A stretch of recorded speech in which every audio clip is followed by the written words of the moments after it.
Well, hey, Tupac.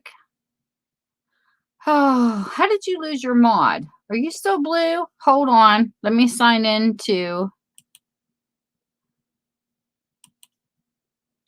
my account. Wait a minute.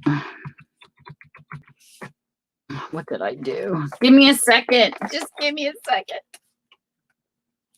I don't know what I did.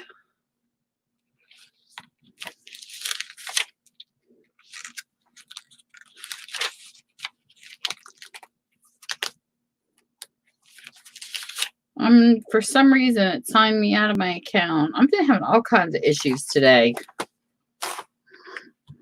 Wait a minute.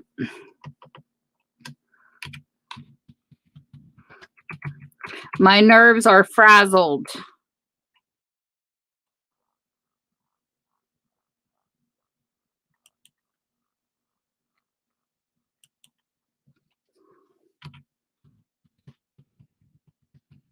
This is not the wrong password. Oh. Hey, Krista. Oh my goodness. Long time no see. Krista's so talented. I don't know why my password's not working.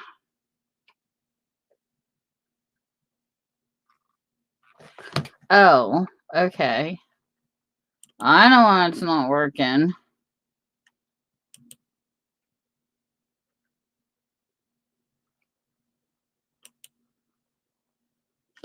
Oh, come on, Google.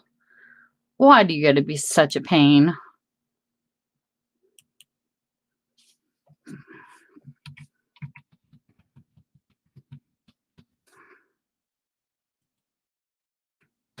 That is the password.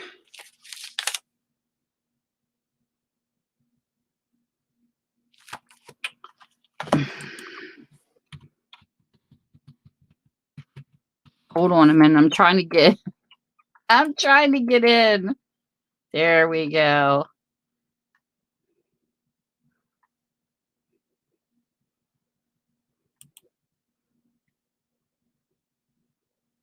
I don't know why my YouTube is being difficult.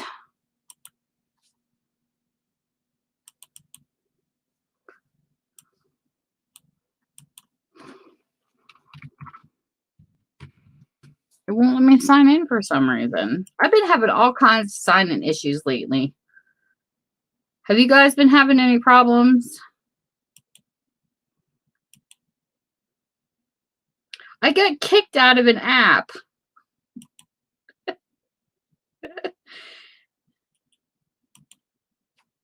Okay, that's muted. I gotcha now. So,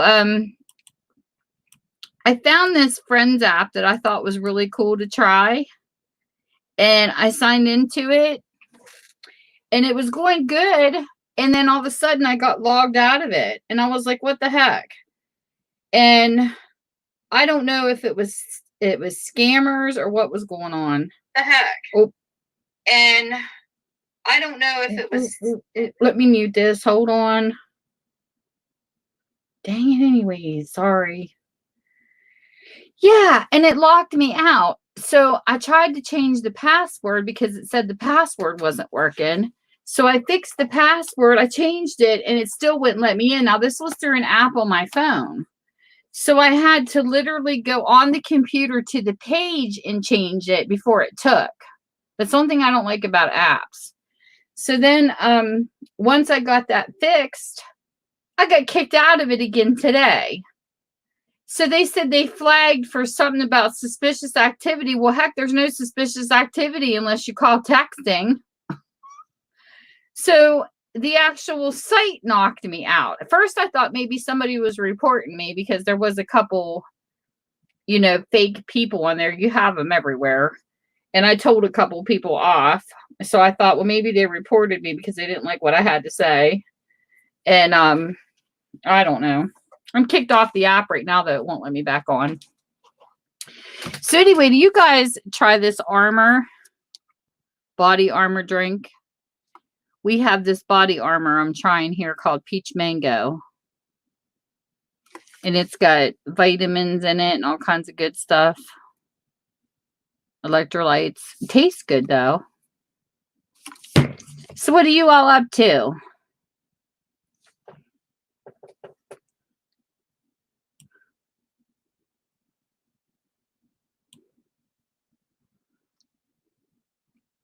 Not for you. I'm making you blue, Krista. So, while I got you guys here, you guys got weak stomachs? Tupac, where you at? Do you all have weak stomachs or do you have strong stomachs?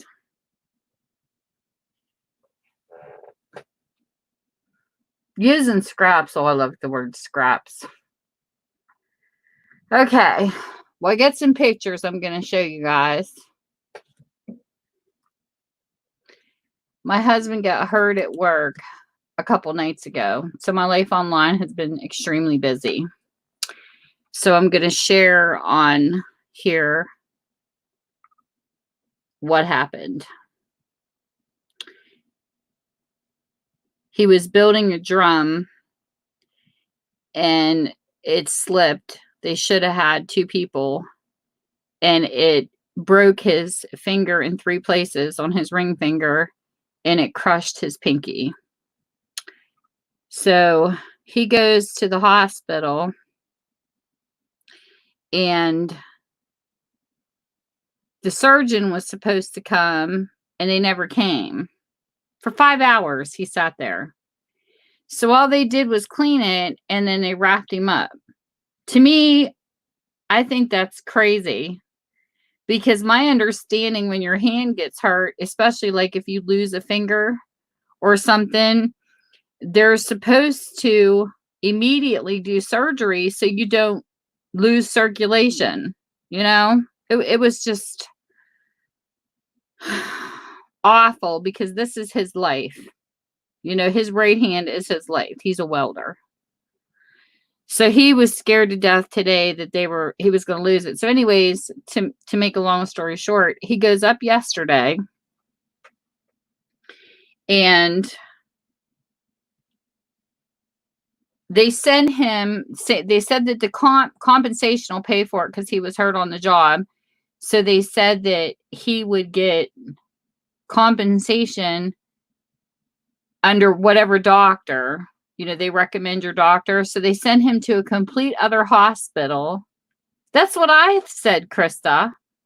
They sent him to a complete other hospital that said they couldn't do anything. And they sent him back to the surgeon. They said it wasn't covered under comp in the first place. Tell me this makes any sense.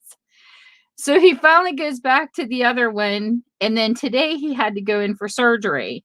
He was supposed to have it at 5:00 p.m. He hasn't had nothing to eat or drink since 11 o'clock last night. And they did not take him back until 6:33, an hour and a half after. And then I kept getting this phone call. We don't know if we're going to keep him overnight or he's going to be sent home. I'm like, really? I mean, you can't expect a person to just sit there and wait. So I don't know. So I just get the phone call from the doctor. The surgeon was really nice. He said they had a great team.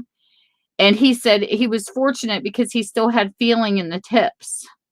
That's why they didn't take his fingers. They're saving his fingers. So he said the surgery went well and they gave him a nerve block that they put into his fingers. So it is what it is. I mean, I think it's negligence too. I don't see how you can take a person like laid open and send them home. I don't get it. I mean, I've never dealt with anybody with broken hands before or any, you know, like fingers and stuff. But like when a person has a broken leg, broken arm, broken wrist, whatever, usually they, you know, put a cast on it and do what they got to do. They just cleaned it, wrapped it up in one of these brown gauze thingies and just sent him home. He was even bleeding in the bandages. I don't know.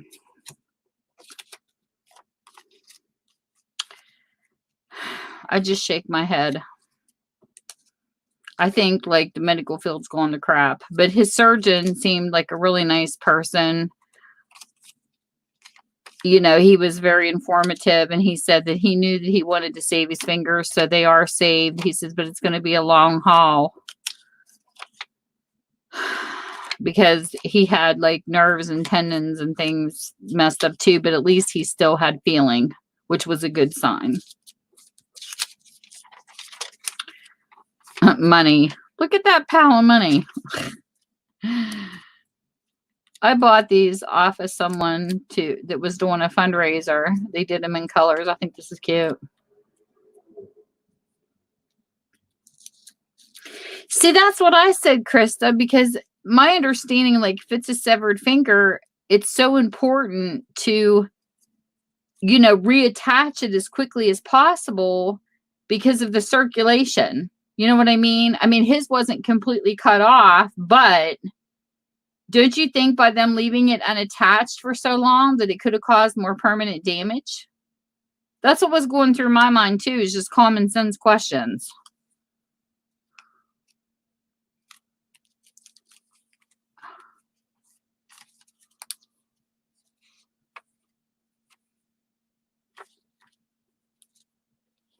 I mean, to me, I always thought the sooner you get something put back together, you know, the more healing you would have. It sounds like to me they let it wait. And I mean, wouldn't that cost you like more sensation? I don't know enough about hand injuries, but that's what I would think, just as a common sense person. Oh no. Oh, look at the puppies. I don't know. I don't understand. I really don't. So then Bonnie called me tonight through Hangouts. I love talking to Bonnie. So cool to hear her little Aussie voice. And me and her were talking about it too, and I don't know. She said the same thing I said. She thinks that they should have done something faster. She said she couldn't understand why they even let him go home. That he should have been, and you know, he should have been put in the hospital and admitted as soon as he went, but he wasn't. The doctor has to be picked. Yeah, the doctor has to be picked because when it's compensation, it has to be picked by whoever the workplace picks. So I'm hoping, you know, I mean, he seems like a good surgeon from what I heard, but we'll see. That's the only bad thing is like he couldn't come home and pick a doctor here. He had to take who they suggested.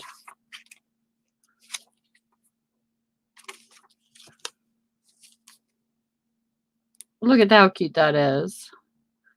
It's from Austria. Little sticker. I like stockpiling stuff I cut out. Look at that tree. I like the teacup. Whoever fussy cutted these, I give them a lot of credit. I call it cussy cutting.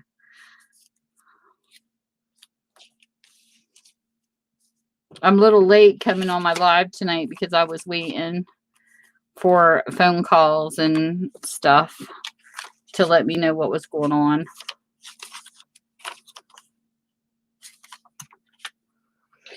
But if I was kicked out of this app, it doesn't surprise me. I've been kicked out of apps before. She is. I love watching Bonnie too. I just wish you had I wish you had like an Etsy place where you sold your stuff though, Krista. You have some really nice stuff. And I don't have a Krista journal. I like buying journals off of my favorite junk journalers.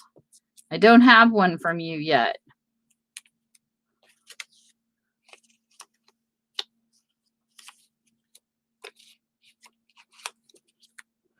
But worst comes to worst, we'll wait until we're taking it one step at a time. But I can't even caregive for him because you got to be poor.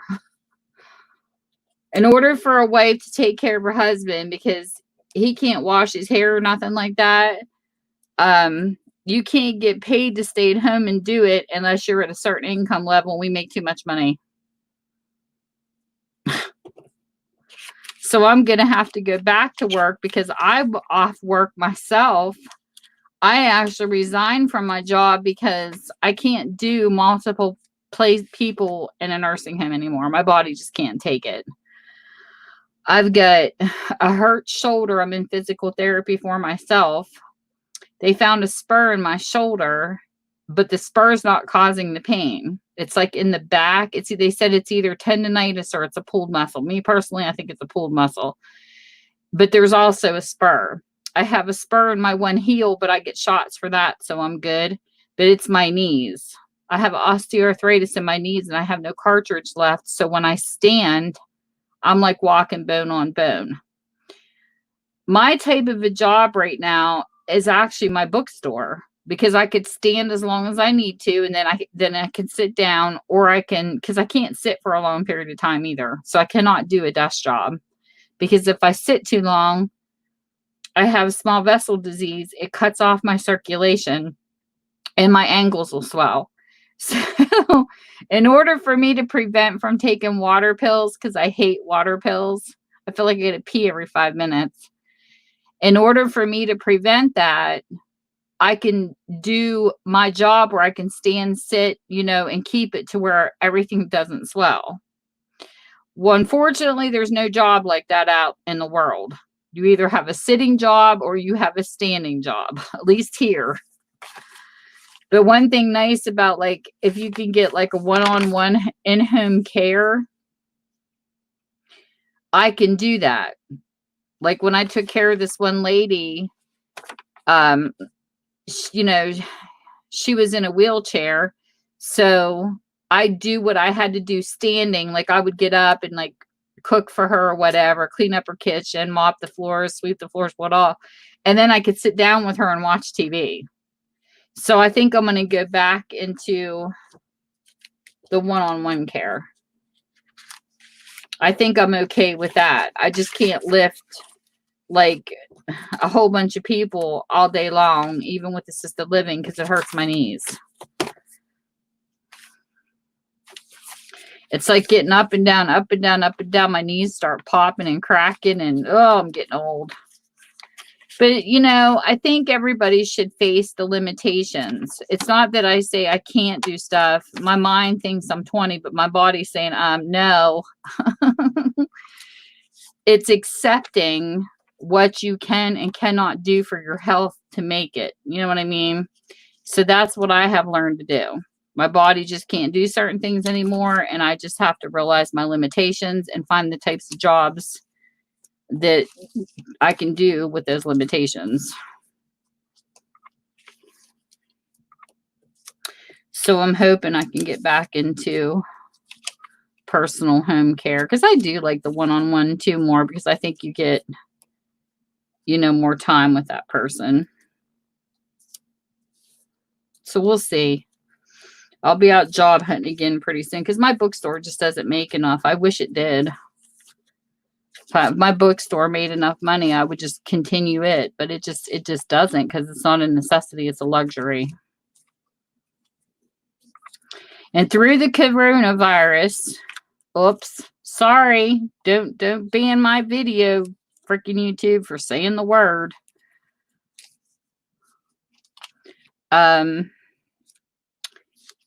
I think with this going around, it shows what jobs hold against what jobs that don't. And the medical field is a big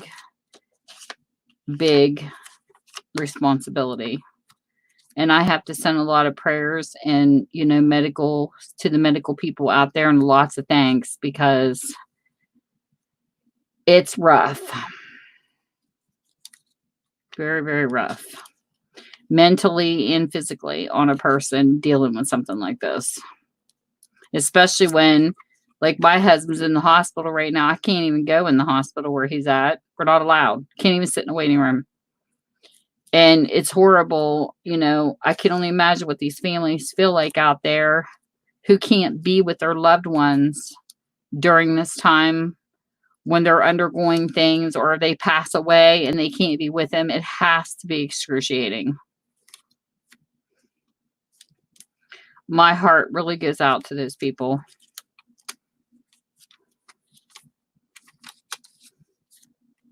Cool. These are cool cutouts. So I don't know, you know.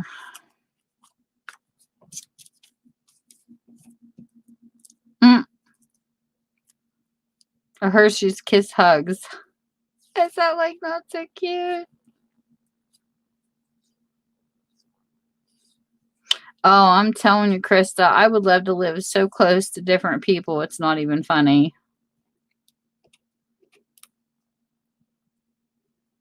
I would love to live next to some crafters that's into this type of crafting. This type of crafting isn't here yet.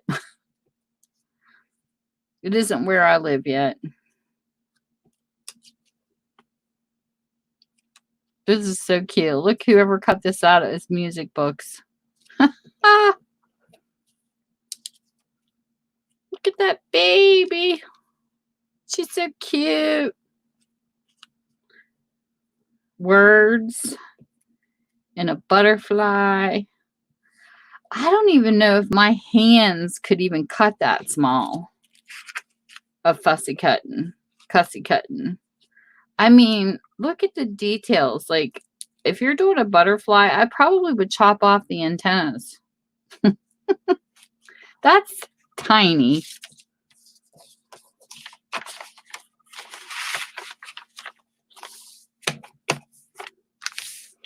So there's that. Here's an envelope I made out of a magazine paper page.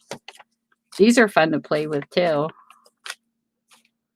I was going through my cutouts to see what I have. I need to put them all in one envelope. I don't think I have one big enough though.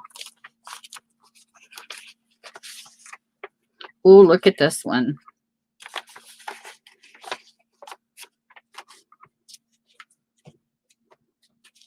I need to go through some of the books that people didn't buy for my live sales and start cutting them up. I started doing some magazines.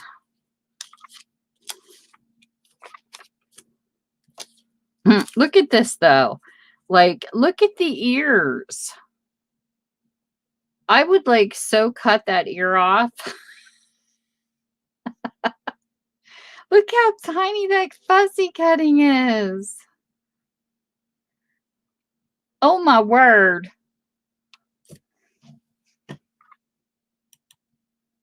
I'm on talk chat instead of live chat. That's so weird.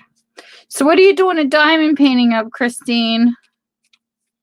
What's everybody up to?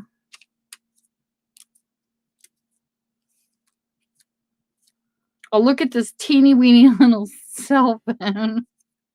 That's hysterical. Number 5. There's a little Christmas tree. That looks like confetti. That says black and white. You know, I was going to do a black and white junk journal, but I haven't done one yet. Someone's house. Look here. Oh my goodness, they even cut the paws out of the tigers. And look at this person. Looks like a chimney sweep.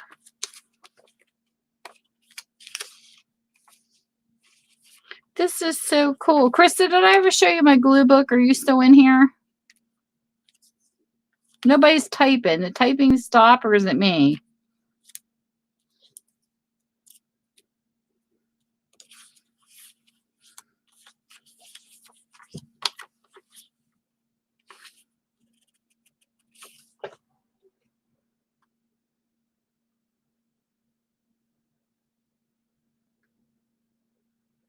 Yeah, that's true.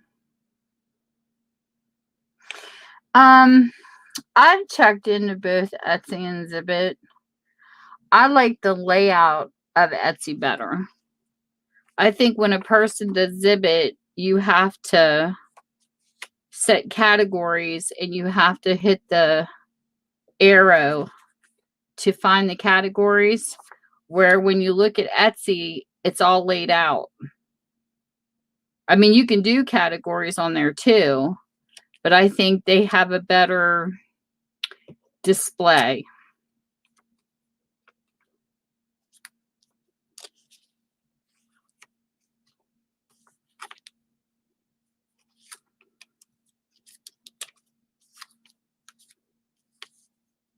And I do like it that I don't have to pay a fee. There's the tennis shoe cut out. That I don't have to pay like a monthly fee. I mean, you can on Etsy if you want to, but it's 20 cents per listing and your listing lasts for 5 months. Now, I do know they added an additional fee, but they do your taxes too. You get your own tax page to be able to print out and send to your tax person, which is nice. But I think here in the United States, you have to make so much to get like a 1099 form, which I didn't, but still you get a page that shows what your total gross was for each month. Because I do my taxes. I mean, I pretty much put everything together, but I take it to a lady that types it into the computer. There's a hand. A hand, but they cut the thumb off. A Spoonful of Love. I like going through magazines and looking for words too. I have to show you my glue book. This is the first year I've tried to do a glue book and I love it. I love how it's turning out. I'm shocking myself.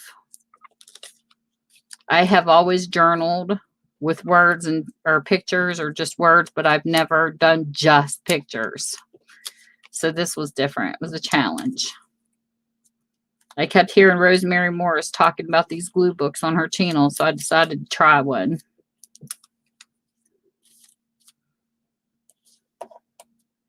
I don't know if it's the same thing she does, but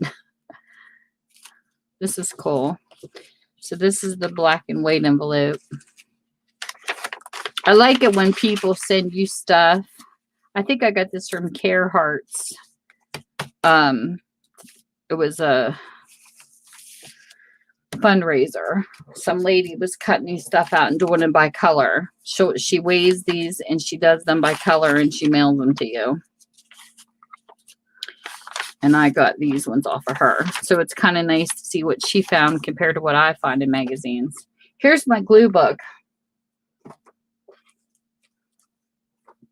Oh, that sounds yummy. So I took wrapping paper. And I thought this wrapping paper was really cute. It has roller skates and stuff that you don't see too much here anymore. So it kind of was like a blast into the past. So I decided to sew my signatures in. And I built this. And then it's got different cardstock and paper, different color papers. And I decided to turn it into a glue book. So this is the first page.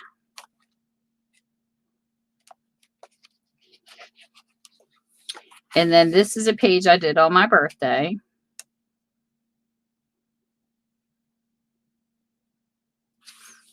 A little bit of eyelash trim stuck in here. A little bit of cupcake holders. This is like all my favorite things on one page. So I did that one. And then I skipped, depending on what color I was using. And I had fun with this one. I love books. So I think it's so cool to find pictures of somebody reading a book, holding a book open, or just books themselves. So I did this page and I put a little charm in there. And then this one I did the last live. This was my gratitude page. I got a little bulb pin on there with a little angel. And I had fun with this. So this is my first glue book. It's a work in progress. I had thought about taking this book because it's hard for me not to write, but I thought it would be cute to put something like with lines over here and maybe turn it into a journal. But I thought, nope, I'm going to stick to a total glue book, and that's all this is going to be. But I got to put like a title on here. So I have that. So I'm pretty excited.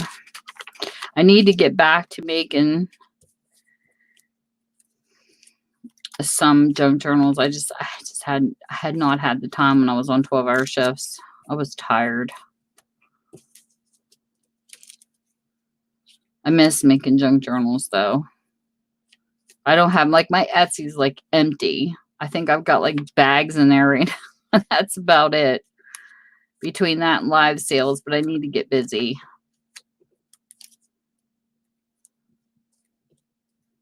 I thought about posting some books on my Etsy store, but I'm not sure if anybody would buy them or not.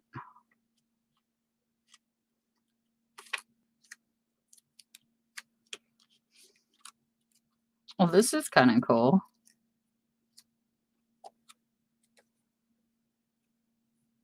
This would be a cute, like, I don't know what that is. Is that like a rub off or something? Feels like it. This would be cute as a plate.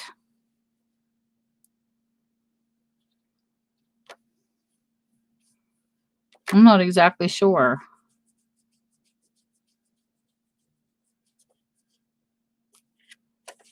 I don't know. It's cute though.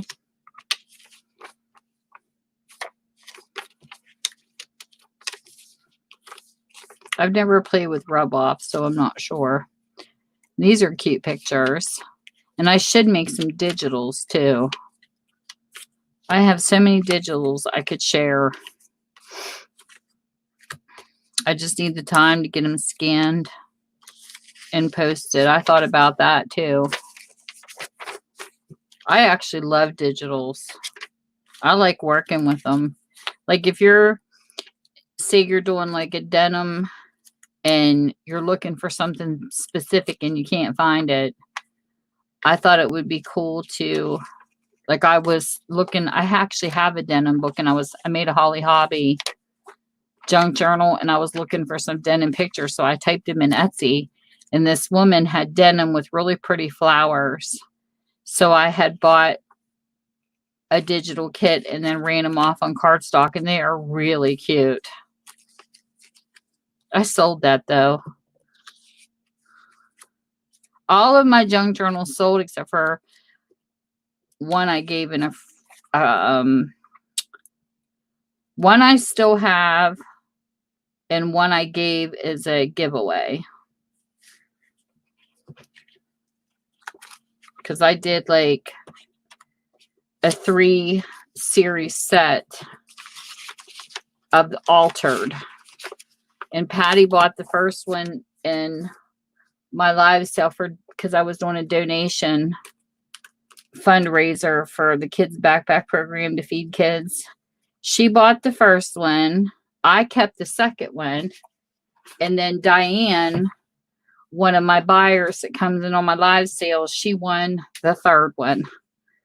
And this is the second one. And I love this one. This is like so me. I love this book. I can never stop looking in this. I need to actually start writing into this one. I have not ever used one of mine yet. But I love this one, Crystal. Look at this. Something funny. And oh, autumn is my favorite season. Love the colors. And then the deer. And I love how this page was laid out.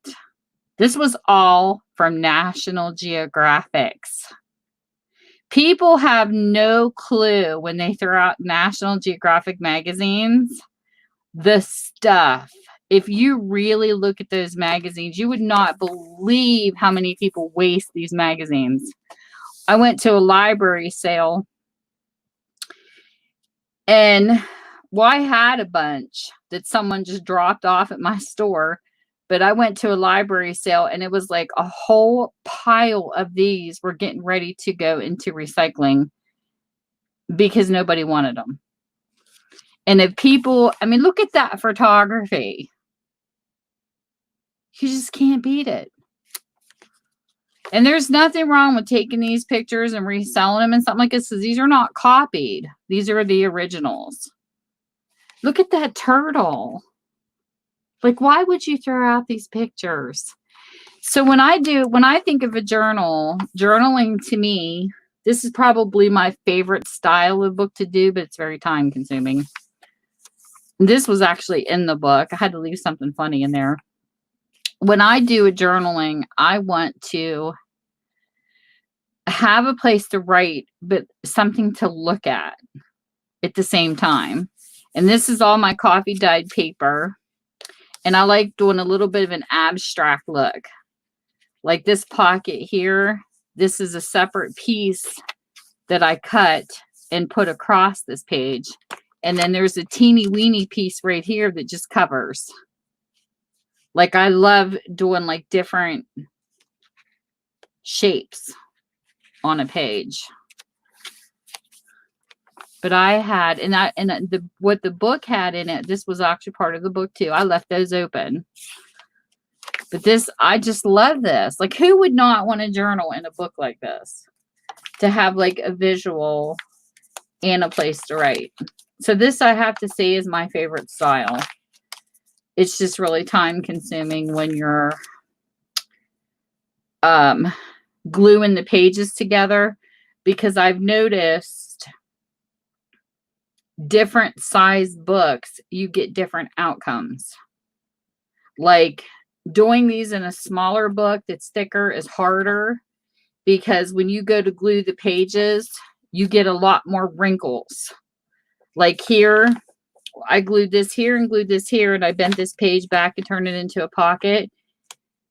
See how smooth that is? You couldn't even tell. Where some other books, if they have like, I like this size because it's flatter. But when you get like a book like this one here, for instance, when it turns more into an alligator mouth, it's really hard to get the crinkles whenever you go to glue pages together like that. They don't want to smooth out. And when you go to turn them, you get this big old bubble.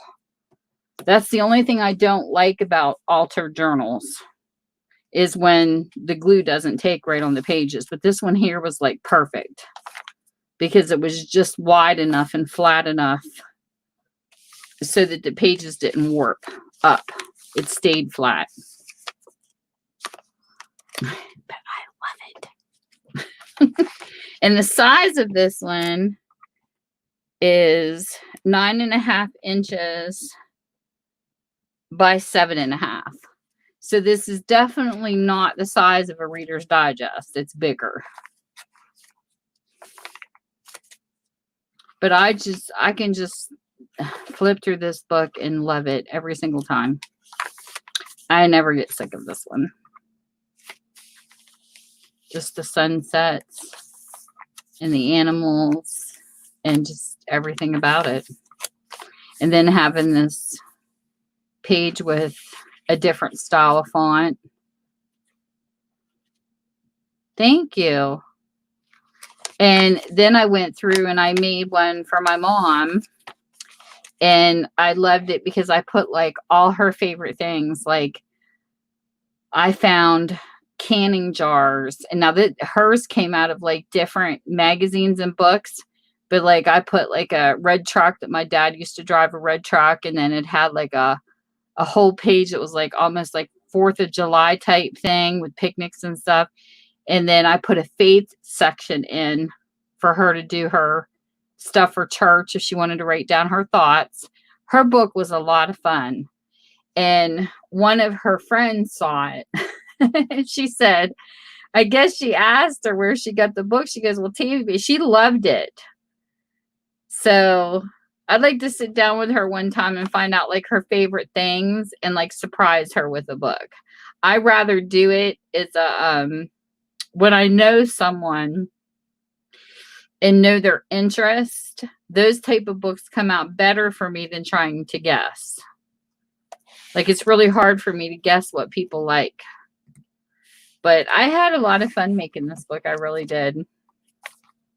Because I have the glued pages where it's bent, and then I put a paper clip so people can find it. And then this pocket's in the side. And then this one shows the pocket from the top down. So you can glue here and up, or you can do it, you know, this way and get a side pocket, or you can tuck it down. Like, I was trying to make as many pocket styles as I could. And I think Crafty Rena was the first person on YouTube that I seen do these types. And I kind of like twisted this one into my own. But it was time consuming to figure out which pages to rip out. And I like having about approximately 50 pages is a good amount to work with. So you got to be careful when you're ripping them that you don't rip into where you're going to glue. So it's a thought process. I think the ripping part is the hardest. And then getting your pictures cut down, because I did all these by hand. I just cut them until it fit how I wanted to fit. But this was fun. It was really fun. And this one I did in memory to my cats. I don't think you've seen these, Krista.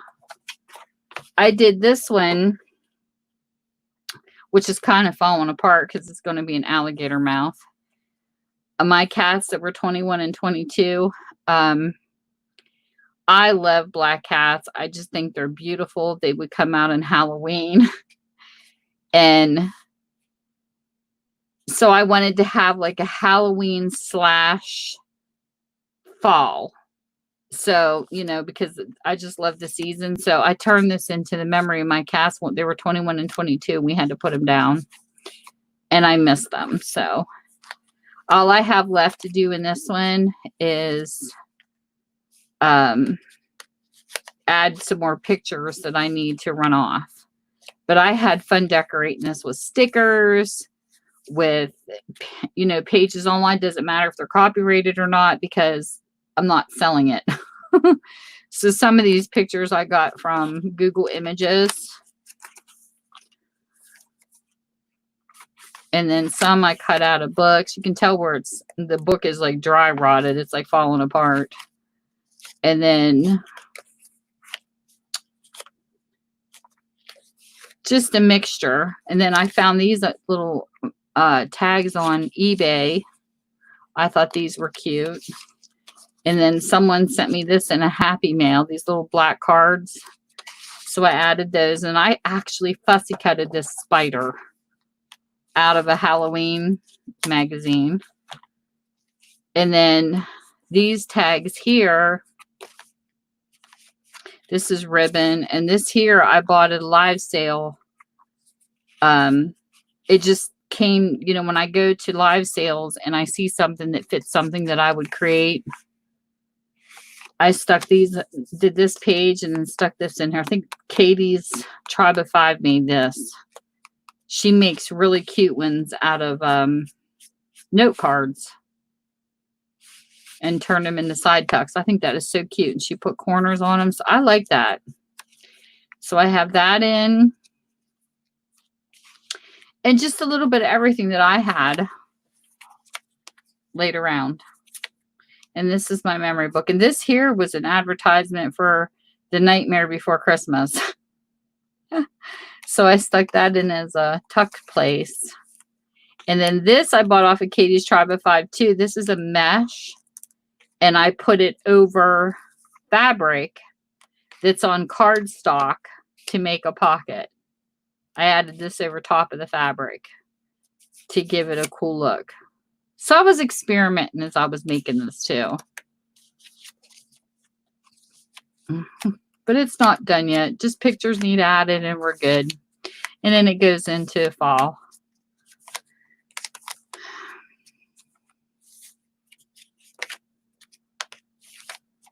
And there was a poem about death that I left exposed. But look at all these different styles of paper. I think this came from a paper pad I had. And then a woman sold her stuff. She was going out of business. And I bought the stuff that she had left on Facebook. So some of that's in here too. And stuff like this is cool for a pet because you can take the side pockets and put receipts. Like, you know, when you take them to the vet or something, you can put them in the pockets to store them. But I actually really, really love this book. This is a lot. This was fun to make too.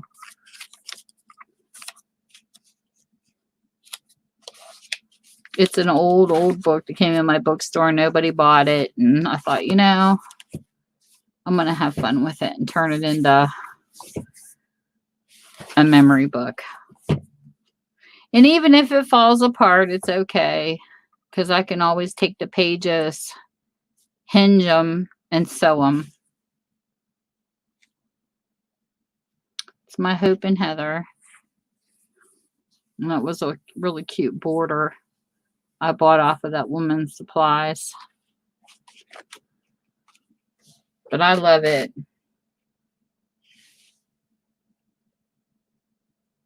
Something different.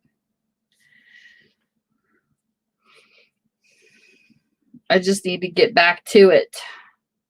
I got a whole bunch of books that I put aside that I can use the covers.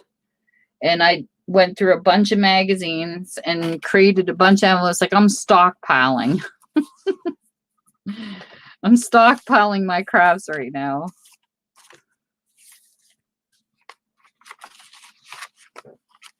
And then here was the other. This must be the red envelope. These have been fun to go through for my glue book.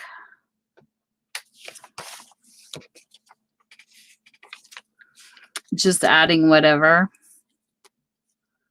I want to get back to work too so I can make some random acts of kindness packages for some people. So there's certain people who come to my sales and certain people I know on here that like specific things, like specific animals and things like that. I would love to do some random act of kindness envelopes and surprise them with some stuff, you know. Some people don't have time to cut out mixed media stuff. Sometimes I do. When I was working in my bookstore, I did.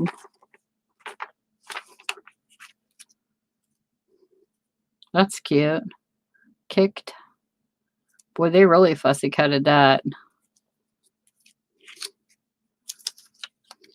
Here's a bowl of cherries. Look at this glass of wine. There's cool stuff in here for sure. Oh, look at the Santa. He's got the cutest rosy cheeks. I like the old-fashioned Santas. You ever see Paper and Moose, Krista? Have you ever watched Paper and Moose channel? Some people call her Pam because of Paper and Moose. That's cute. Little recipe thingy. Paper and Moose was fun to watch. I like watching her channel too. She always finds the coolest discoveries.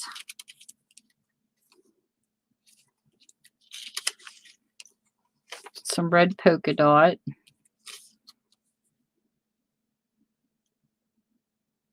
I'm not sure what she's holding.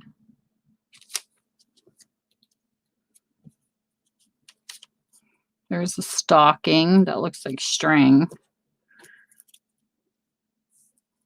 That says shine on. The first snow. Some of this, look at those meatballs. Oh, yum. The cute lady.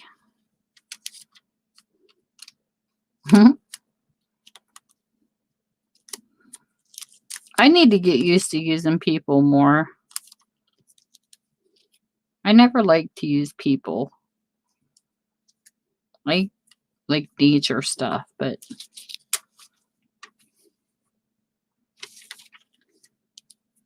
these are cute. Oh, that feels like a type of material, but not like, I don't know. I don't know what that is.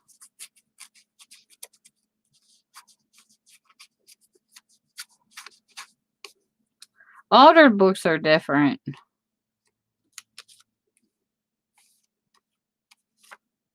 I liked your your steampunk horse. That was really cool.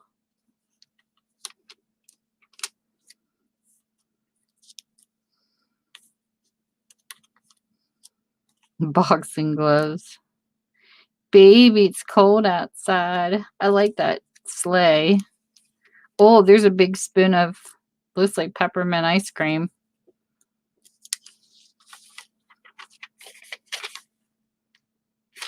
Bed and breakfast. I like architecture too, though.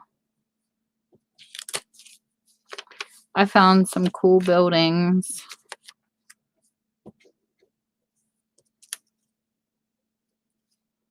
This, look how funny that is. That's a tote bag with a string. That's cute. That's a cute little Christmas decoration. It looks like a pillow.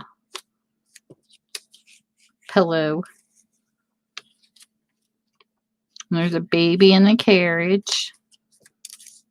And there's a bird. Oh my goodness. A big old lifesaver. And here's a bell. Aw, look at the little crab. He looks like the little crab off A Little Mermaid. That's so cute. I like that. And here's a hot rod. Some dice. There's a plate setting. Oh, we have a singer. We did. And here's another girl. That's a card with hearts. Not sure what that is. Looks like, I don't know, like one of those brown grape things.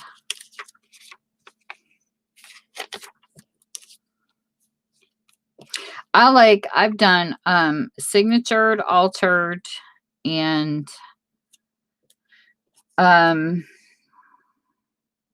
ring. I've done rings separate, and I've done them in a ring binder. I don't know if there's any other ones left, is there? I'm not sure. Oh, I have not done a flip one. Like a flip book. I haven't done one of those.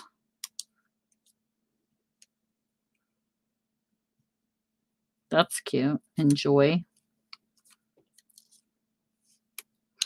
There is something I've been playing with. I'm not going to give away my secret yet, though. I'm trying to bring back something into crafting that I very rarely see. And it's not easy. I started playing with it, and then I thought, no, I didn't like the way the first one turned out, but I have another idea I want to try. And once I do, I'm going to bring them out. Once I figure out exactly how I want to do it, it's going to be different. I'm not saying it's never been done, but I have not seen anybody on YouTube do it yet.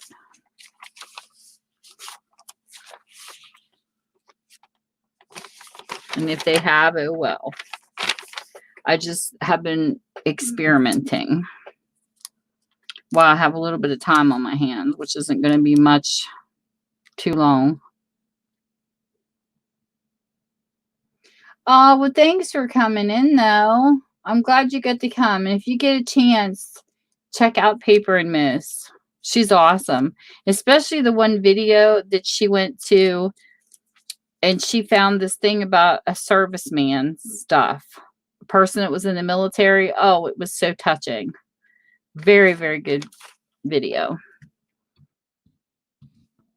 Let me put her name in.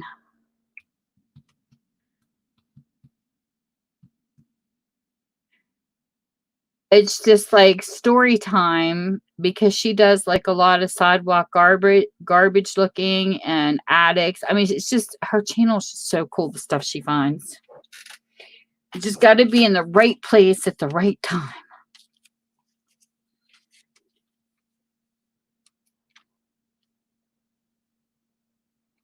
Aww. That's cool. Do you ever sell your stuff online, Krista, or is it just traveling sales you do?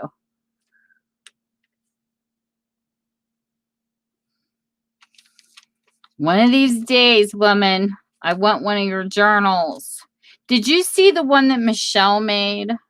I got off of her. Did I show you that, Krista? Just hold on before you leave. And I'll grab it. Michelle Scott made it. It's beautiful.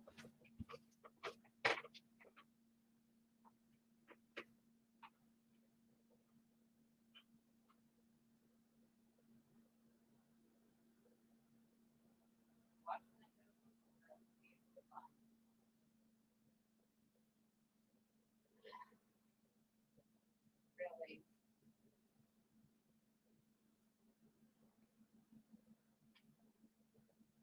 Really.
Oh, I hate when I can't find stuff when I go to look for it.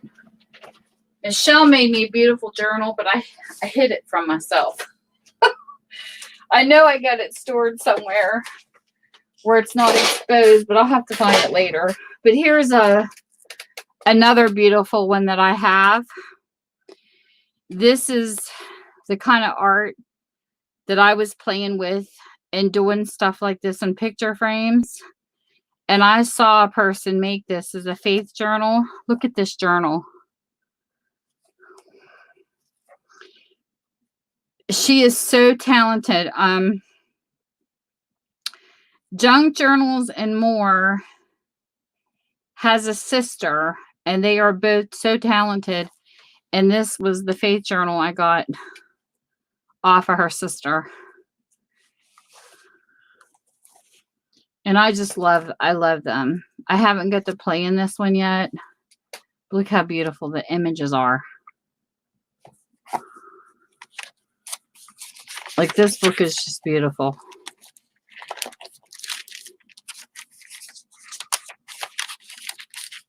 They are so, so, so, so talented.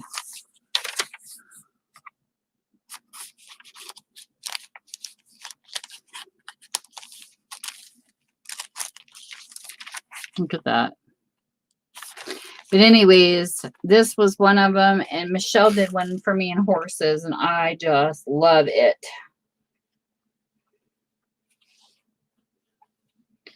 I got a video on here somewhere, but I love horses. Oh, love, love, love them. So that one I got to get started. I don't know what to do with Michelle's. Darn it.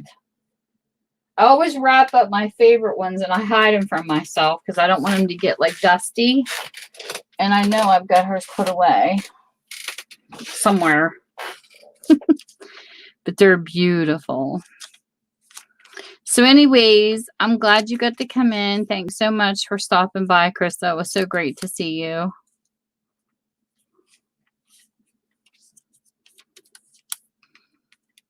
I'm terrible about my group page, though. It took me forever to approve your stuff into it. I just wasn't paying attention. My husband's right now recovering in surgery, so I'm kind of trying to keep busy tonight. I'm just glad the surgery went well. Now we just wait, and he should be home tomorrow.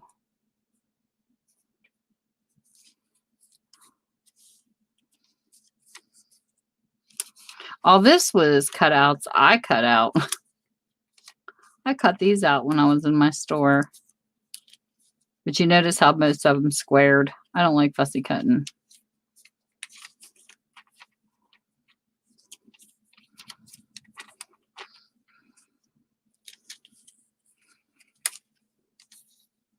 I love Christmas. Oh, do I love Christmas. Some birds. So me and some more birds. There's a couple hearts. Little bear.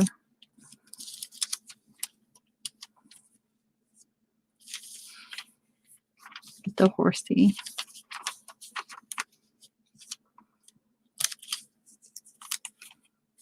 All fun stuff.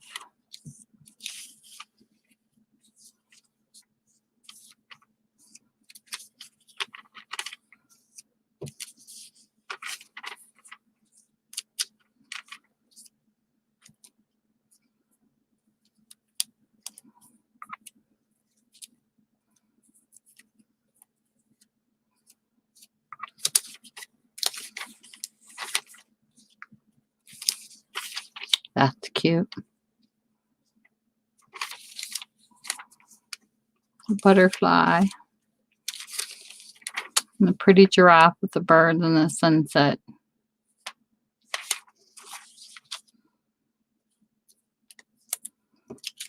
I love swans too. I think swans are so graceful, even if they are naughty.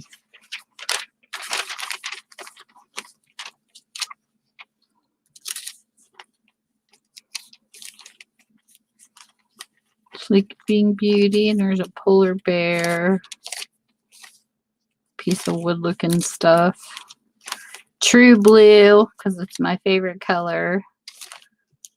Snowmen, snowmen. Moo cows.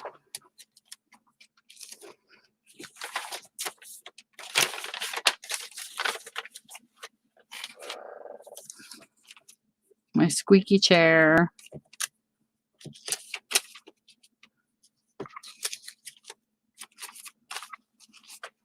Put this in here.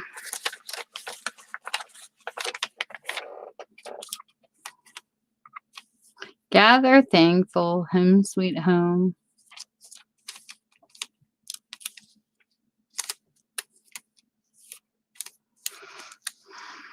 Cinnamon Kitty Cat. Another bird. Oh, this is cute.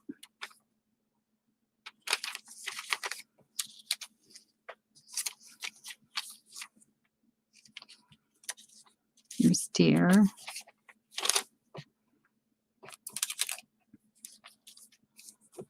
I wonder if anybody's ever done ASMR with magazine pictures.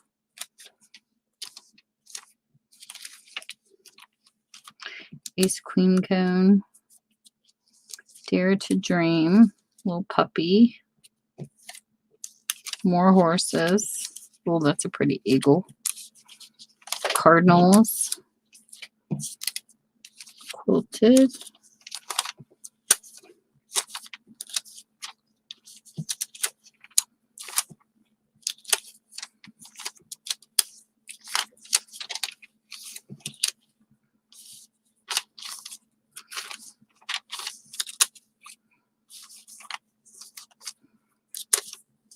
lot of Christmas in here, and Santa and Mrs. Santa. Mr. and Mrs. Claus is cute.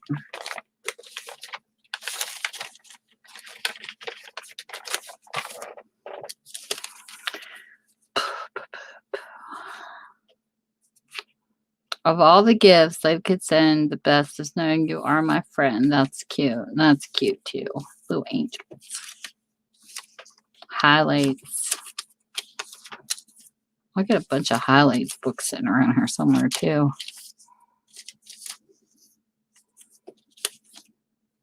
Rustic farmhouse baskets. Oh, that's pretty. Nativity. Winter. More horses. More horses. A little window and a farm. A s'mores. Butterfly.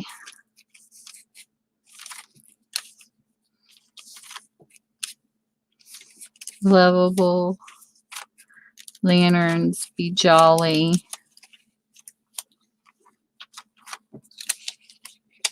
Oh, what's this? A bike.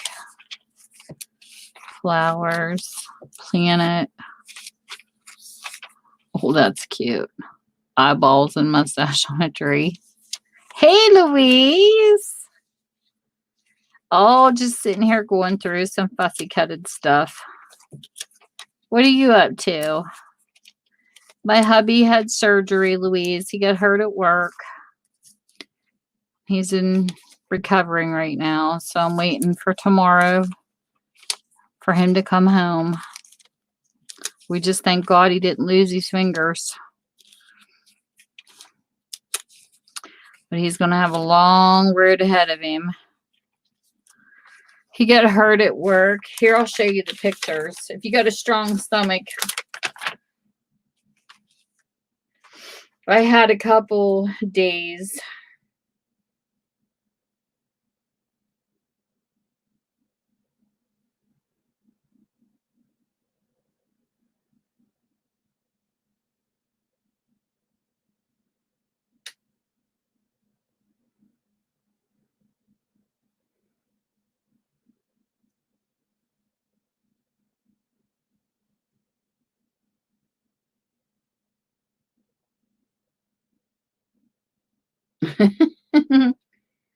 Millie knew because she's been playing Fishdome with us. Here's what happened.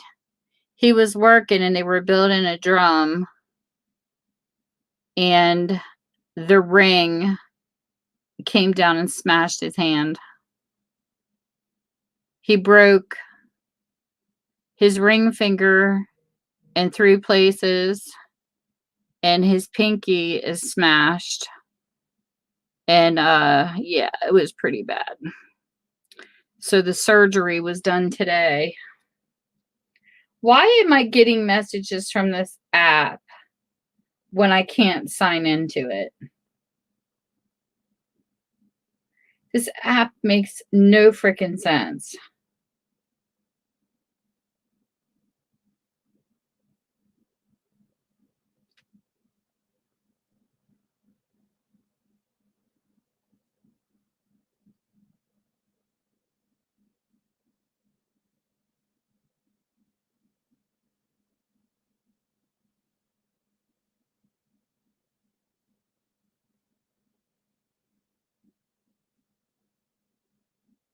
Hold on.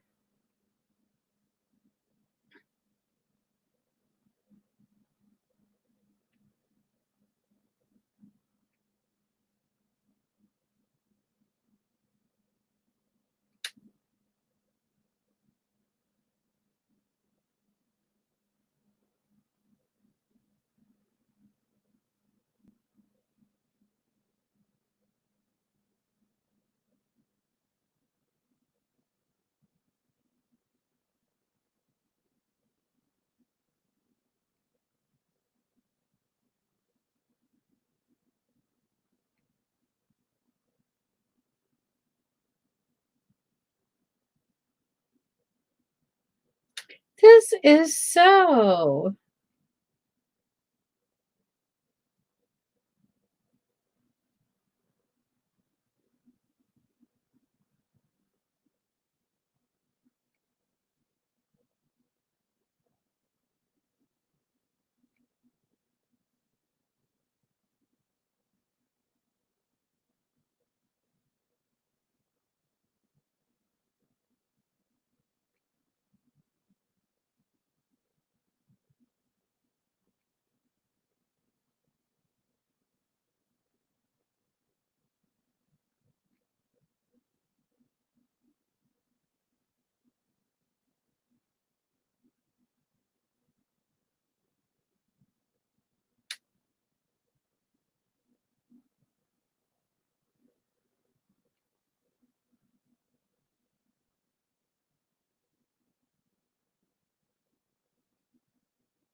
Hmm.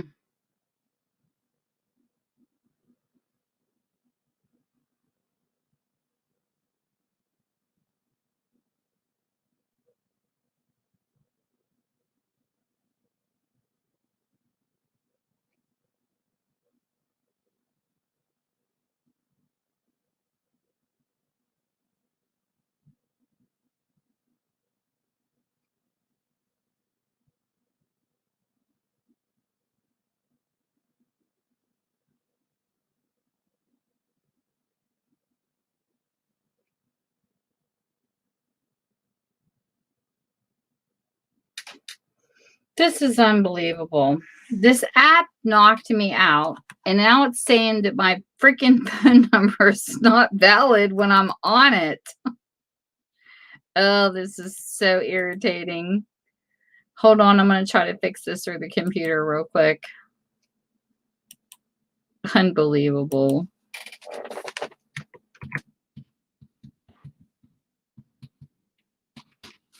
I really hate stuff that's poorly coded.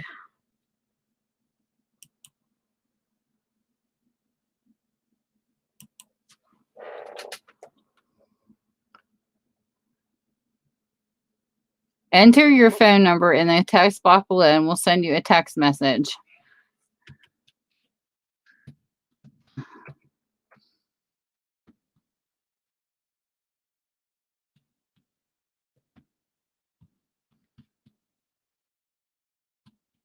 Okay, so I just did.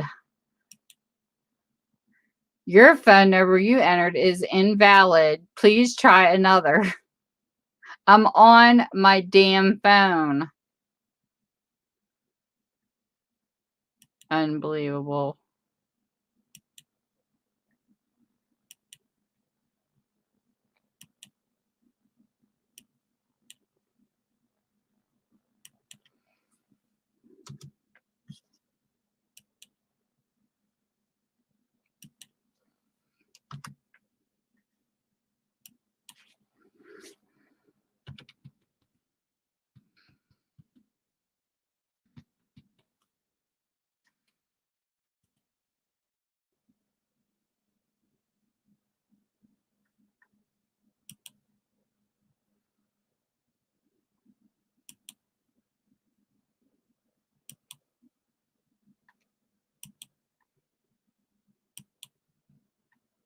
It's not invalid. It is correct.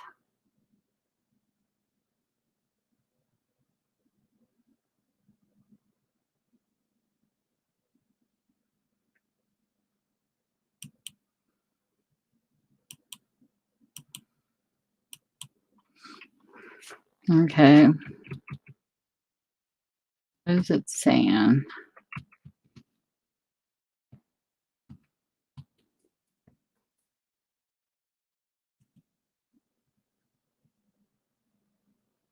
It is not invalid.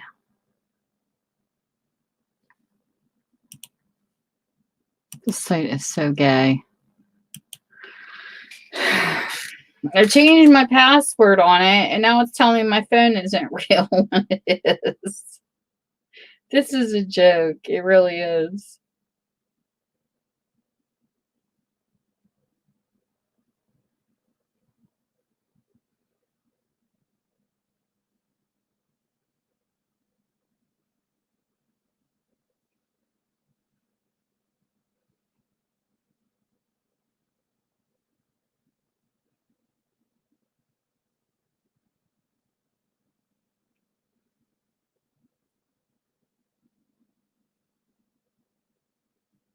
I don't know. They're going to have to fix their issues.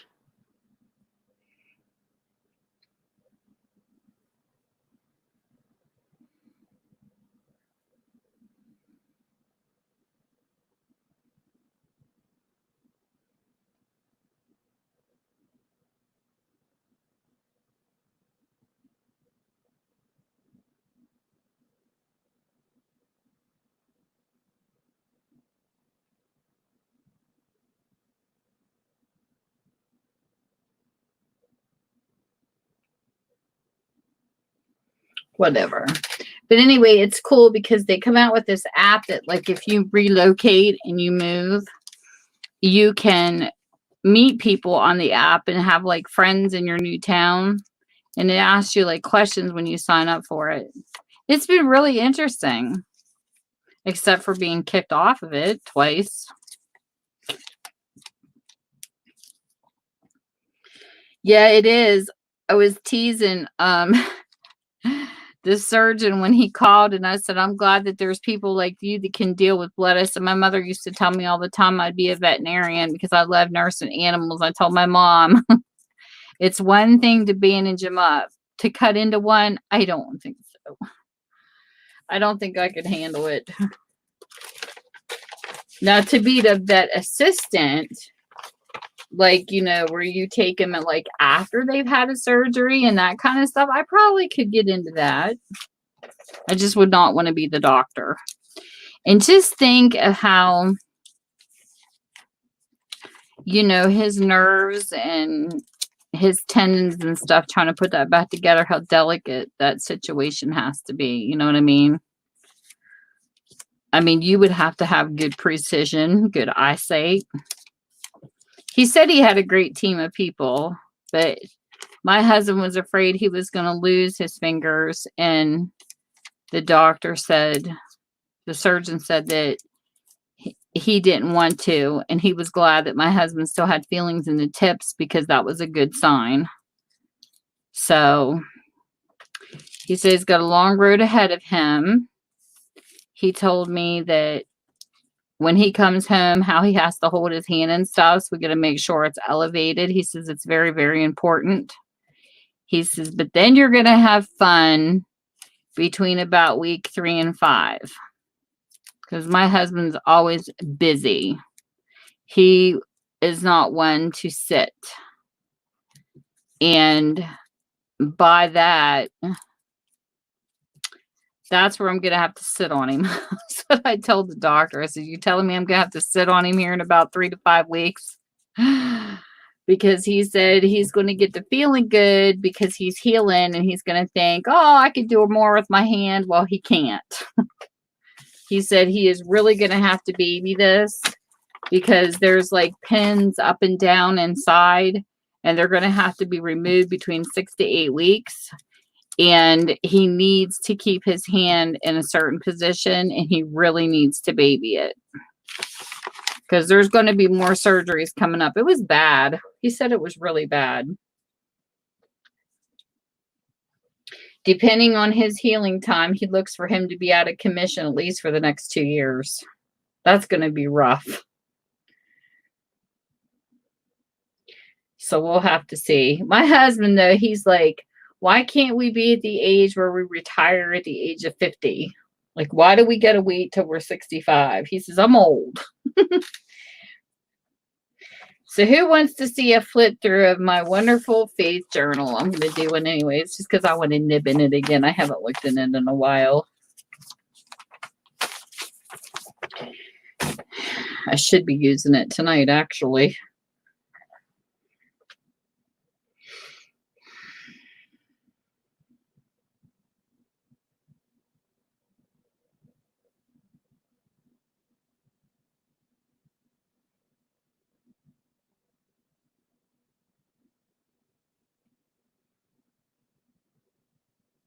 My puppy's gonna miss her daddy tonight. Every time she hears a car door, she's like running for the door. Poor girl. Oh, is Millie on live too?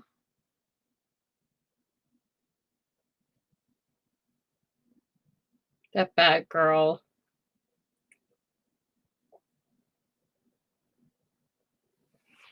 I'm trying to get back in the groove of having my Wednesday nights.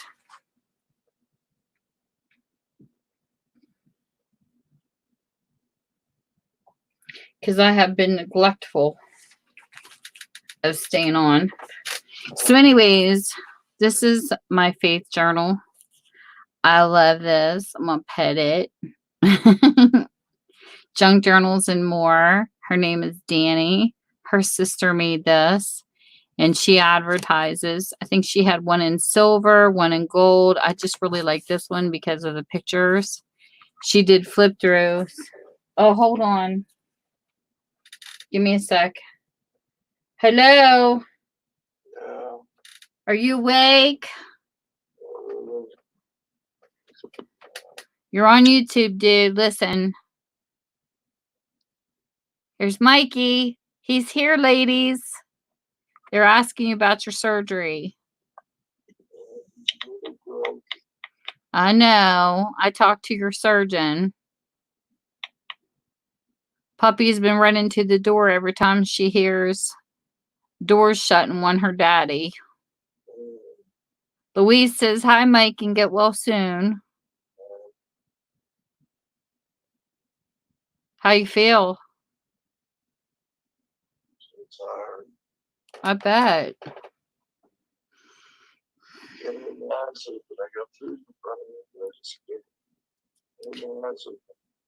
Oh, I bet you're starving.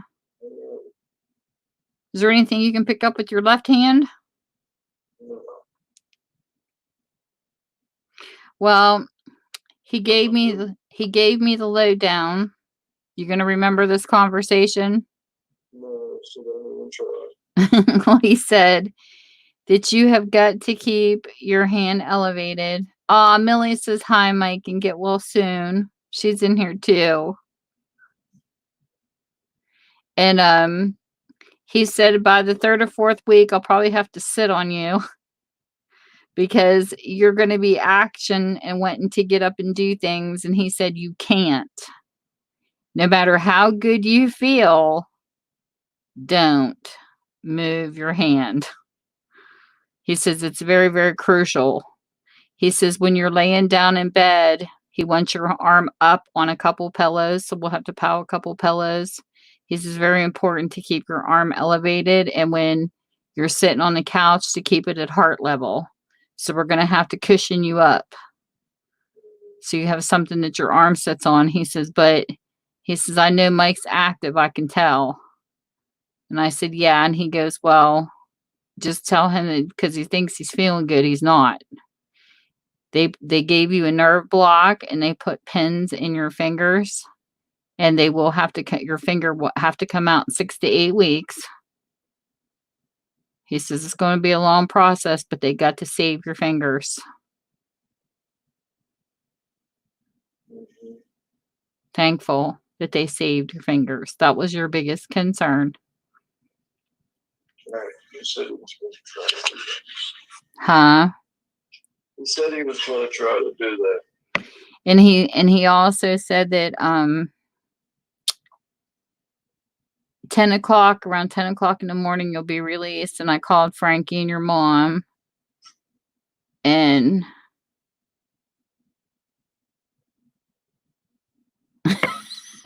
Louise, I did not.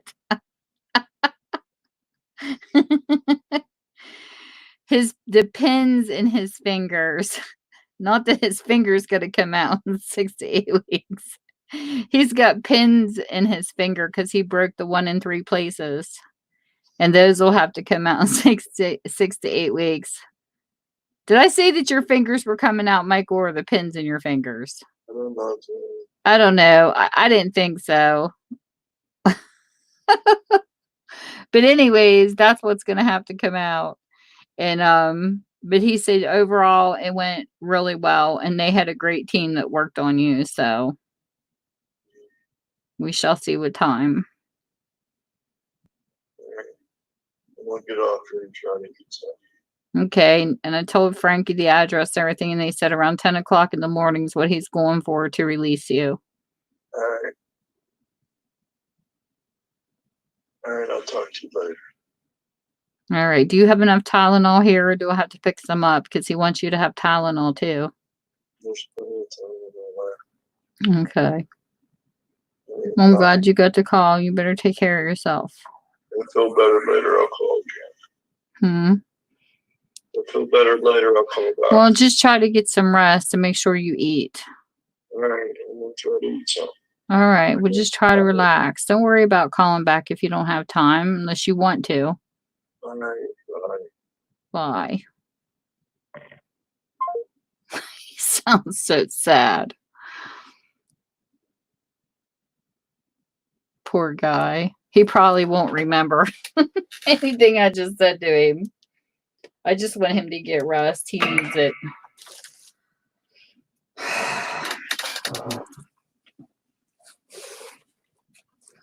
So here's the faith journal, which is perfect timing. I pulled out my faith journal.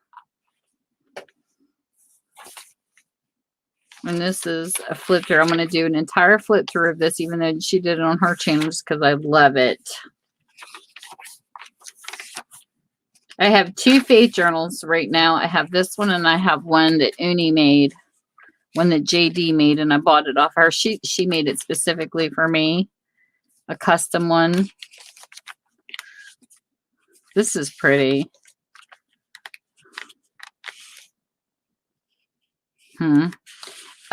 He's already on. Oh, they gave him morphine, and he's on. He's going to have to take regular Tylenol, and then they have another medicine. But no, they didn't give him Tylenol with codeine. They gave him something stronger.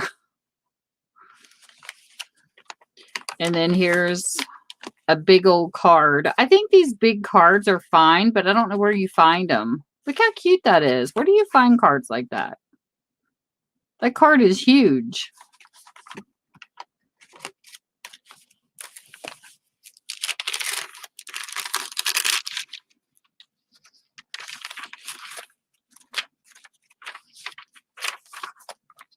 Look how pretty this is.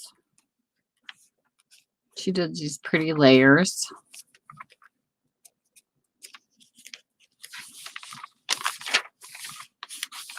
And then here is an angel. I love angels. And then she's got an envelope, but it's got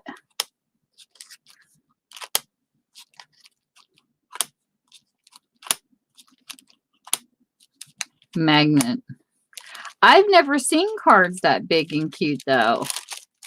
We get like some here, but not that big.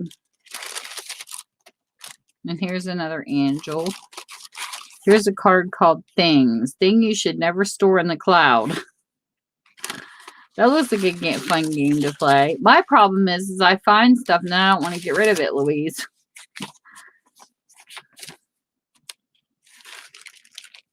Like I'll find like really cute cards, like it'll be like country music trivia or rock trivia, and then I want to play the games.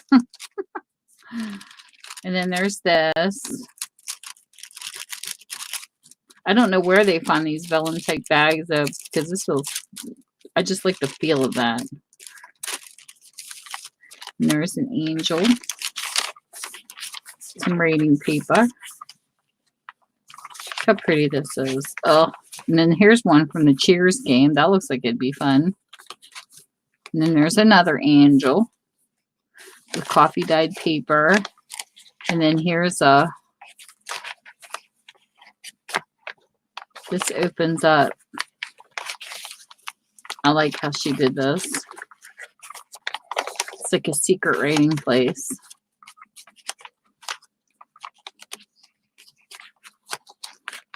I just love the ideas. Angels are with us of what people come up with. on their own. You know what I mean? Like, okay, this must tuck down in here. It does. Cool. That is a really cool pocket.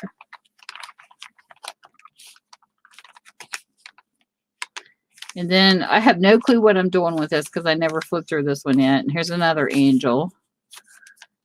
Looks like a little Tim Holtz person with angel wings. And then this flips open.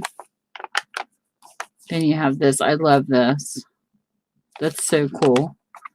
And I've seen this angel before. And then here's a pocket. And then this has got a book with paper in it.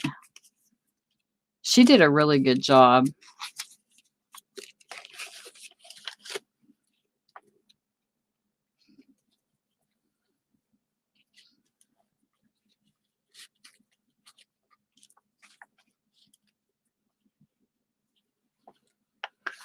I might have.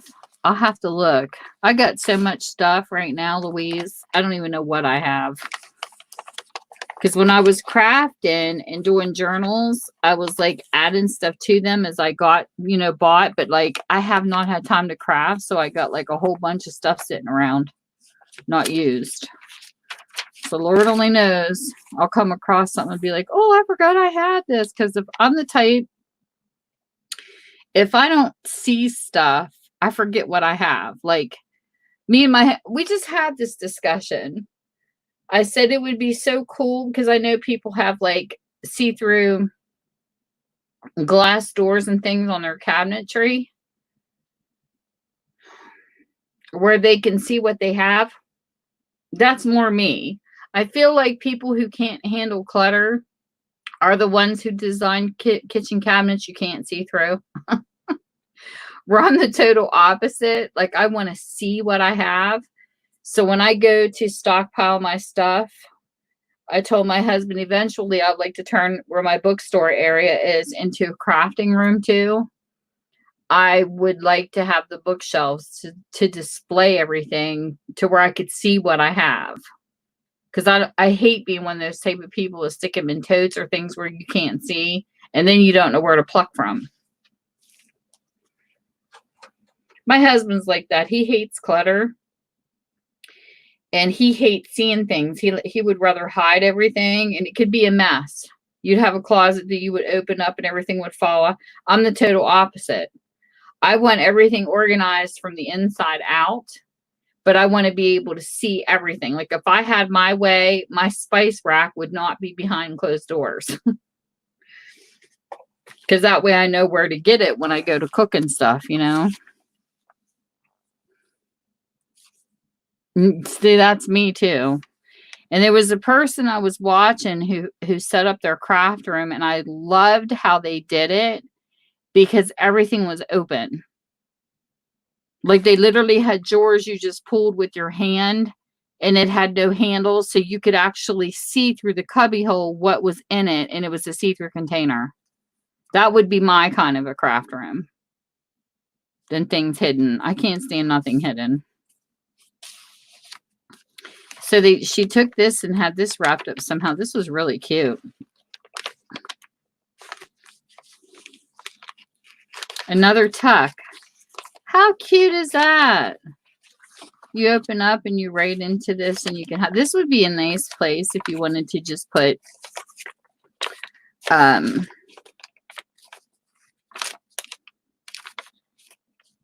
don't know, like a secret prayer or something. Okay, let me figure out how this was folded. There we go. And then this was tucked in here. Oh, I really like that. So if you wanted something private that you wanted to put down that you were praying for, you could put it in there and have it hidden, but you know it's there. That is really cool. And here's more paper. This is a really cool faith journal.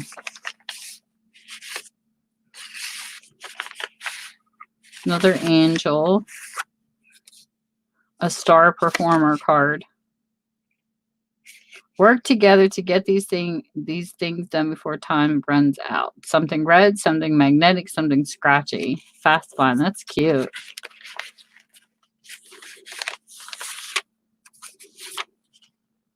Wall Street.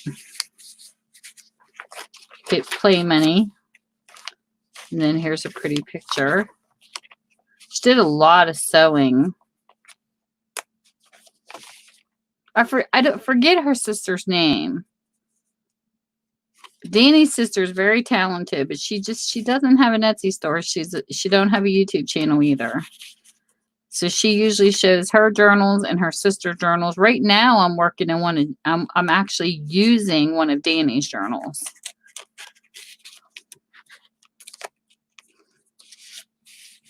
And then here's one in a little telephone card. Internal Revenue called back. I owe back taxes. Pay $200. This is layered 1, 2, 3 pockets, which is really cute. And then you have a pocket here. It's got a little calendar paper in. Then there's another angel. Love these angels.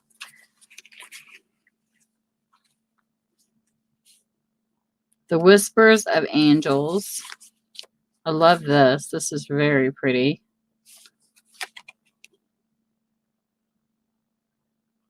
And this is something about Houston Center, Houston, Texas. It's an elevator. And then here's an angel card. Look at that envelope. That is so cool. It's like a tuck with almost like a shirt with a little collar. That is so cute. And this has got fabric. Like, look, lace with fabric under it. That is so adorable. Another angel card. Some play money.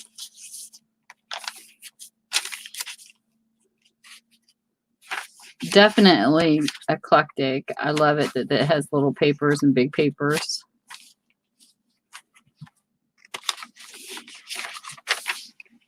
More angels are with us. I don't know what this paper is, but it's really pretty.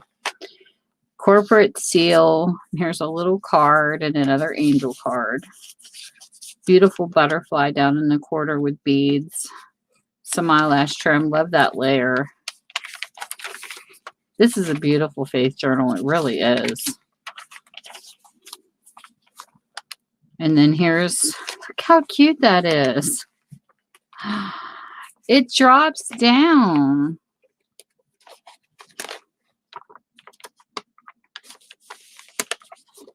Into like a drop down place where you can write. And then it goes back up. That is so cute. It almost looks like a skirt. And I love those blue flowers.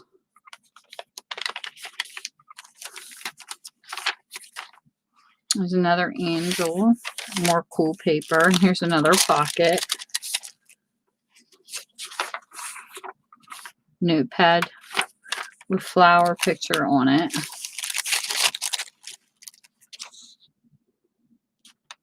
And we have a message thingy. And then here's another tuck pocket. You have this angel again. That angel. Another butterfly. And I like how she did the fabric tabs. And then look how pretty that is. Oh, wow. That's a flip. That's a flip. And then there's a note card.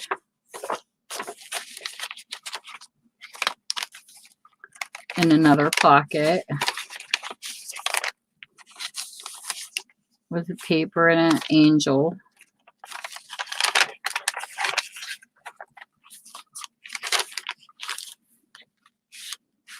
Another angel, and another card. And then like a coloring page. And then that. I love her end, her like, you know, her end papers for the front and back. Her sister did a really beautiful job. But this part is what caught me too. And if I can get, I showed it, I think, on my video before. I used to take advertisements because I just love certain things that would come in the mail. But at the time, I couldn't afford to buy them. And plus, I really don't like plates because they break. But on my wall over beside us, I literally have white feathers like this around Indian advertisements that I stuck in a picture frame, and I decorated it on felt. Let me see if I can show you, Louise, and get my camera back to normal. I want to show you what this looks like because I made this out of advertisements.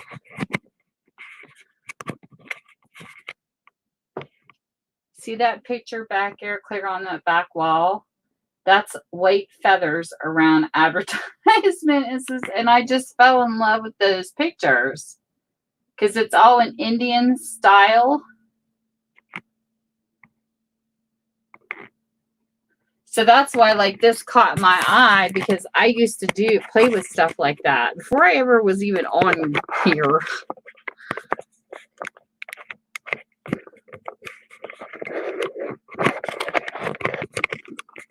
Adjust my camera.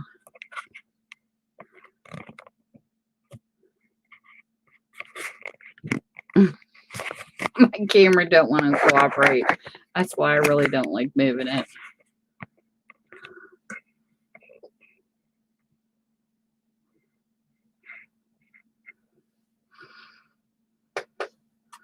See what it looks like on Hangout. It's probably crooked. It is. Slowly adjust it. There we go. That should be better.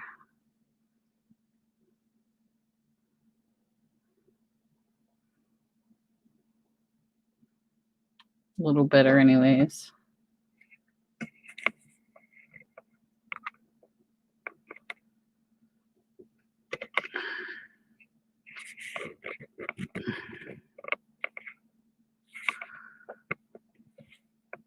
There we go. But yeah, so I just thought this was really cool.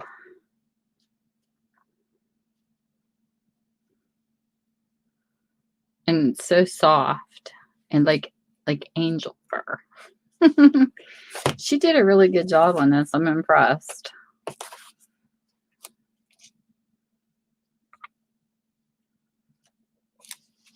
Very impressed. I love seeing so many different styles.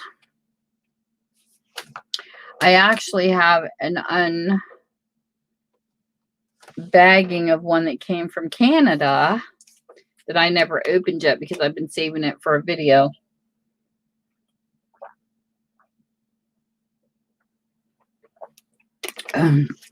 Excuse me. I'm trying a peach mango body armor. It's not bad. It's got natural flavors and sweeteners, electrolytes, potassium, coconut water, vitamins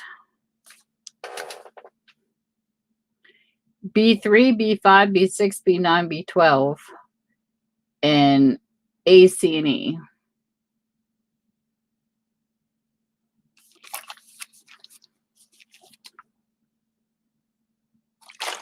Tastes pretty good. My husband's addicted to the mango, but I'm trying the peak mango and the punch, fruit punch.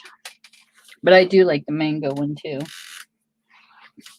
I could have sworn I had Michelle's. I had it out for some reason, and I was just looking at it not too long ago, and I don't know where I put it. Unless I stuck it back to preserve it.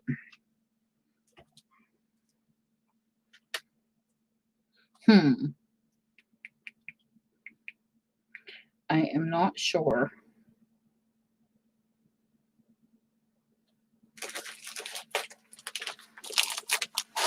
This is, I was going to look at this again too.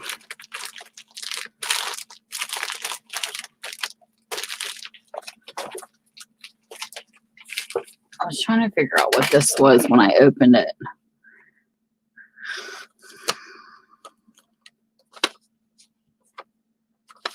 It says a Sussex die cutter.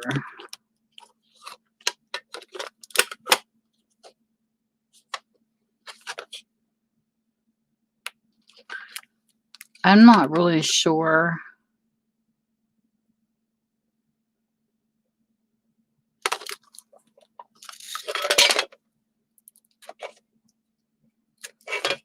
I've never seen a die look like this for a Sussex.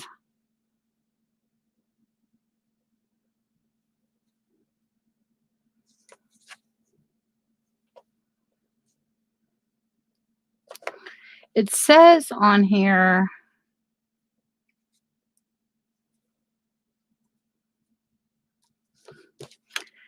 a sharp blade, but I'm not seeing any sharp blades. It says the little die cutter that makes the big difference.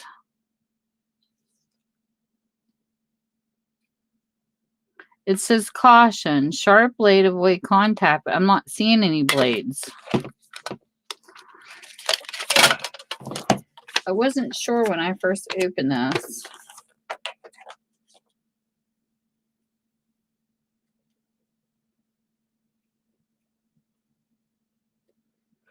Is this a different type of Sussex machine? Or Sussex or whatever it's called? I don't have this one. So I probably am not going to be able to use this. This here has a funky little handle.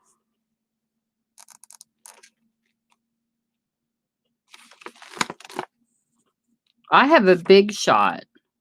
I don't think this is the same thing. Oh, see, I don't have a Cricut. I have the Big Shot that you hand roll, and I have like the metal dies. I didn't know what this was. My daughter has a Cricut though.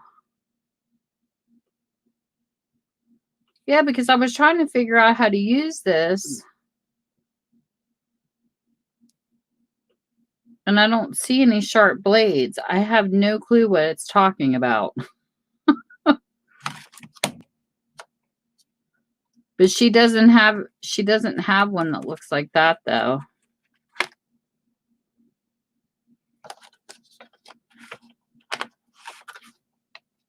I just have the Cricut that does the metal, but I don't see where it's saying sharp blades. Like, is there something missing? Because there's no blades on this. See, it says caution. Sharp blade, avoid contact, not for children. But there's nothing there. There's supposed to be sharp blades on this somewhere? Because I sure don't see them. This feels like rubber. Is there supposed to be something else in here, Louise? Do you know?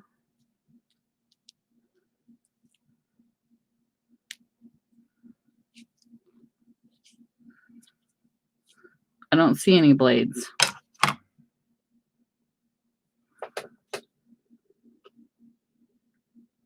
Where I stuck my nail is the blade.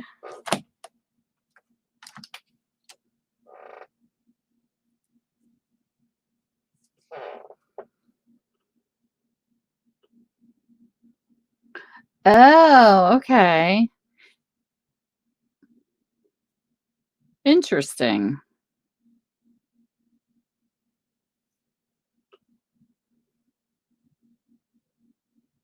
Would this work on a Big Shot though? On the Big Shot, I have 3 different levels of sitting things. There's a plastic thing where you move the pages. I don't know if this would roll through that or not. Like if I turned it upside down and rolled it through on paper or something, I wonder if it would work.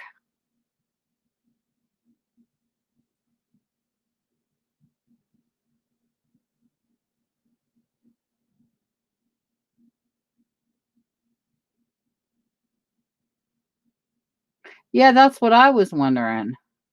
Cool. Thanks for the tip, Louise.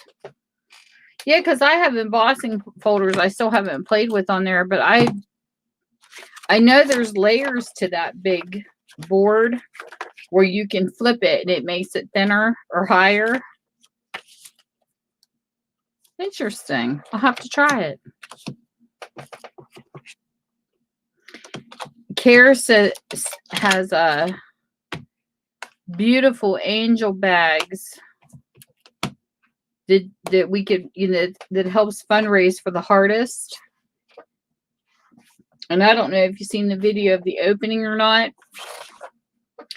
but they're $25 bags. Look at this bag, how pretty this is. These are homemade, that somebody made. And she fills them up monthly. And when you buy them, the money goes into purchasing stuff for the hardest. So people like donate stuff and you put in what you're into. Like if you're into painting or junk journaling or whatnot, and you give her your list. Look at all the fun stuff. I love sticky notes. This is all the fun stuff she had in this bag. To me, it is so worth it. She's got material.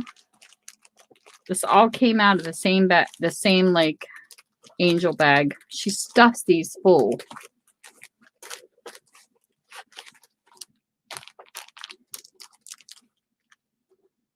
And I put like everything I was into, like, what I liked. Look at this. She had this. And she reimbursed me because she knows I'm not working. So I paid for one bag and she gave me one bag free. Is that like not the sweetest? So people that donate, this has got rickrack in it, all kinds of stuff. I love how she has all this wrapped up. Look how pretty. And these are charm collections. They can be used, are so cool.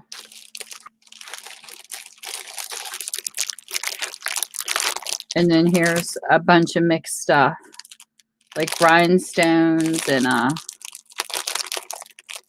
different papers. And there's a really nice stamp.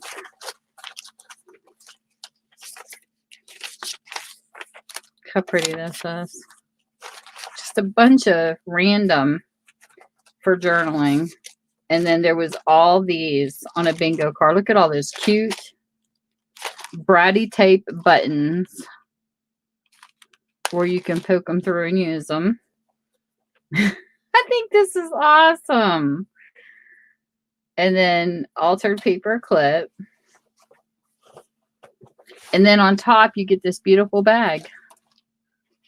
I wish I could have continued, but I just can't right now with everything going on.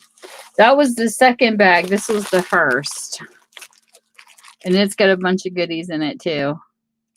And like I told her, about like in flowers and horses and like you give all your tests. And I told her I had a big shot and they tried to fill your bag. I don't know what the shipping would be because I don't know if she has other people helping her in different countries or what. Or if the angel bags are just in the United States, or maybe she's just packing them for now. But what would be cool is if, like, I have seen some businesses that have had, like, what do they call them?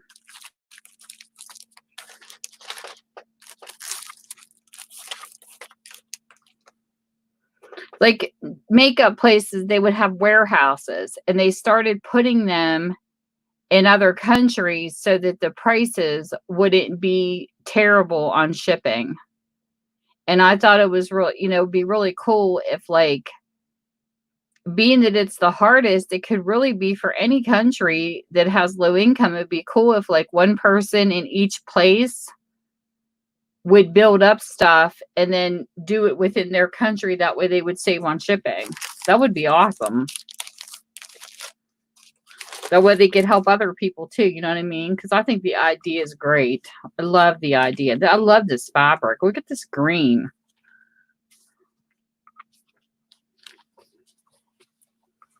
And I mean, she gave a nice big piece. This would be so pretty for Christmas. And I like all material. There's really not, I mean, it would have to be pretty bad for me not to like it.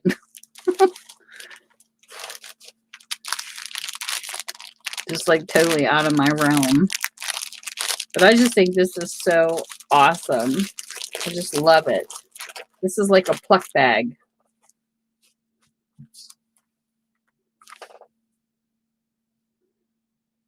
And then, of course, what you don't share, don't use, you can always put in a random act of kindness and send it on. That's what I think is so cool about stuff that I get. Unless somebody tells me that it, means something to them or whatever.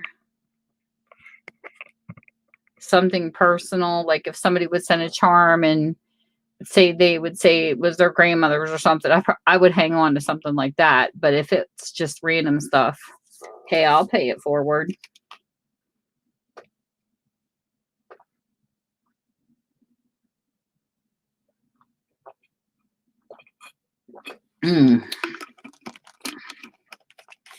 Peach mango is so good. I love this bag. In the vast sea, don't overlook the little fish, shop small. This is the plastic bag that came in. I need to pass out some business cards too, because I got a lot of business cards from JD. I need to share with other people. But I love goodie bags.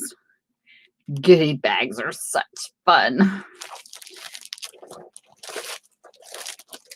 My problem is I don't know how to coordinate. Like, if I would go to put together like a bundle, I wouldn't know what to do, if that makes any sense. Like, I catch myself overlooking things. Like, say I was going to make an envelope full of something. I could do like all giraffes, all dogs, but mixing things together. Like somebody that might want a variety pack of like jungle animals. I mean, I can do all that stuff, but I just have a really hard time coordinating like what somebody would want. So I think so many people on here have such a variety of taste, it makes it hard to do. Sometimes I'll see like a Build-A-Bundle, and like when I look at a Build-A-Bundle and I go to purchase one, for a good example, I'll be like,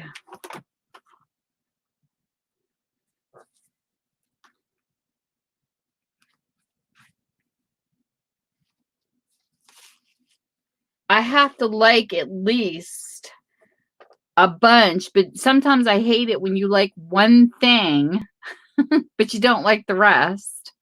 So usually when I purchase a Build-A-Bundle, I want over a quarter of it. Like I want like a bunch of it, to like maybe like 2 pieces out of it that, but the rest of it I like. That's what makes it hard for me to shop for stuff like that. Because I hate leaving pieces out that I don't like. You know what I mean?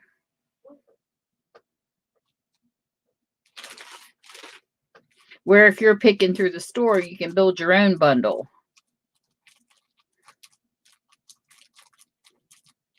Yeah. You can share stuff in a random act of kindness, but I'm just saying it's like I would rather like the whole bundle, but it's hard to do sometimes. Like there'll be 2 or 3 pieces I don't like it, and I think, do I really want to buy that?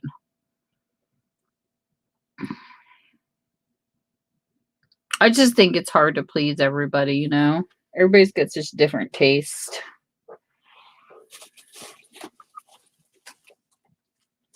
I really need to organize my stuff. This is my next package I'll be doing in the video. Here's a tease package that came from Canada. I ordered this a while ago. She's probably thinking, where the heck is it? She hasn't done a video on it yet. I'm not buying anything, but it's going to look like I'm a shopaholic because I've been trying to catch up on all the videos I've had for over a year. Sitting still. Oh, I was looking for this the other day. This was my great grandparents. This was the paper that I have of my great grandmother and grandfather who were part of the Underground Railroad. This was the paper clip. I couldn't find it. 85 years old. Recalls how her father told stories of how he and his father helped slaves along the escape route that led into Pennsylvania. Isn't it? That is so awesome.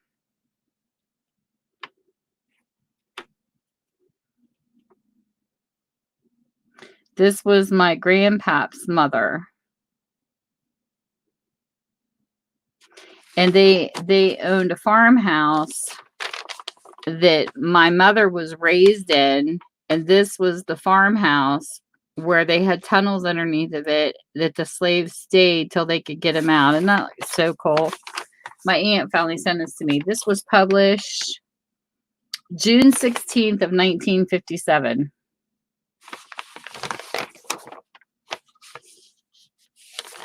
Very interesting reading. Yeah, I went to show this to Tosh and I forgot. I sent a copy of it to Ty. She enjoyed the reading. But I can't wait to share this goodie. I'll be doing a video soon for this. This is my last recent mail. And then the rest are all old ones that I just haven't posted. I had to delete some. I mean, like, I had so many that were so far behind that... Because right now, while my store was closed, I was trying to fill in videos. Because how I did it was, since I have so many grandkids and my family's so big, we're always having parties. We're always having a birthday party or something's going on. So what I did was pre-recorded all my shopping videos, and I was only using them for the weekends. All week long, I would do my book videos, and then the 2 days I had off, all I had to do was just post them. Well, I have like 40 shopping videos nobody's seen yet. So they're going to be like, your husband's in surgery, neither one of you have jobs, and you're a shopaholic, but they don't realize this was like over a 2-year course. So everybody's going to see my Sunny Fun Time mails for until I get my books organized. And I haven't done a live sale because I just haven't had the time to get things ready. But I do need it. It sucks when you're doing your bookstore on as your YouTube, because what happened, I couldn't move the books. Like, I was doing videos, and if they don't, if people want them, I could put in my Etsy store, but if they don't, I'm pushing them out the door. Well, everything's closed. Like, there's no way that I could give donations right now because nobody wants them right this second because everything's closed because of the, thing going around. So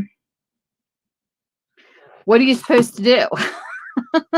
So like right now I've got stuff everywhere because I had videos prepared, but it was nice because I was trying to get rid, scoot the stuff out the door.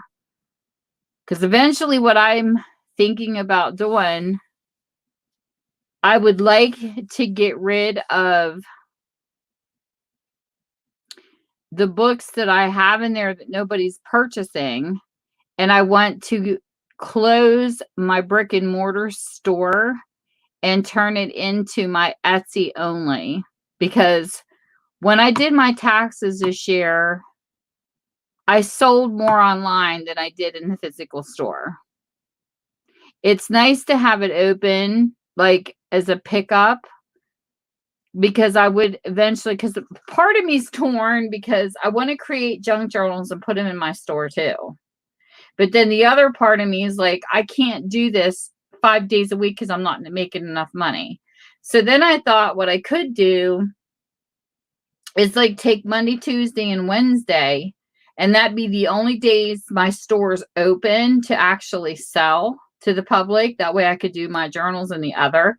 Still do my live sales, but I needed a regular hour job to be able to pay the bills.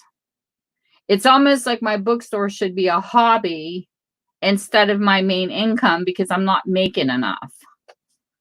So I might just twist it because I really hate the thought of closing it because it's established and it's, you know, going into its 7th year and I have a bunch of business cards yet. Like I have a lot invested, but I could take it to part-time and just have it as like a hobby store. It doesn't have to necessarily be open full-time. So that's what I've been kind of thinking about doing because I definitely sold way better through YouTube live sales.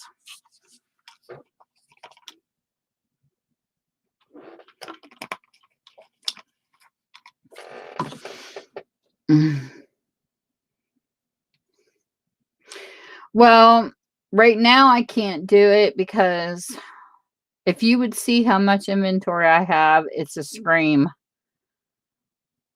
I don't have, I can't move around in my store right this second.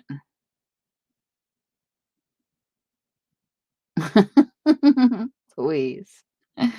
Because we had a leak. Oh no, I'm going to do that on a video. But we had a leak because I like titling it because not a lot of people will sit through long live streams. They would rather sit through short videos. So that's what I'm going to do. But we had a leak in my back garage and I had to move everything forward. So my store is like so jam-packed right now. I can't move around. But I'm kind of like all over the place in my house.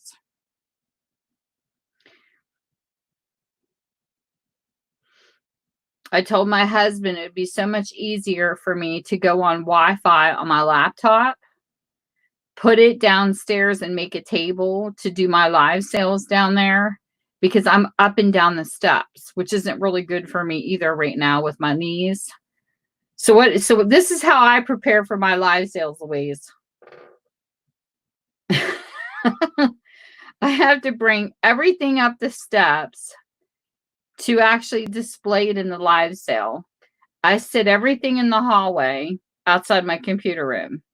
When the sales are done, I have to carry everything back downstairs, depending on the size of the sale, and weigh everything and do everything down there anyways.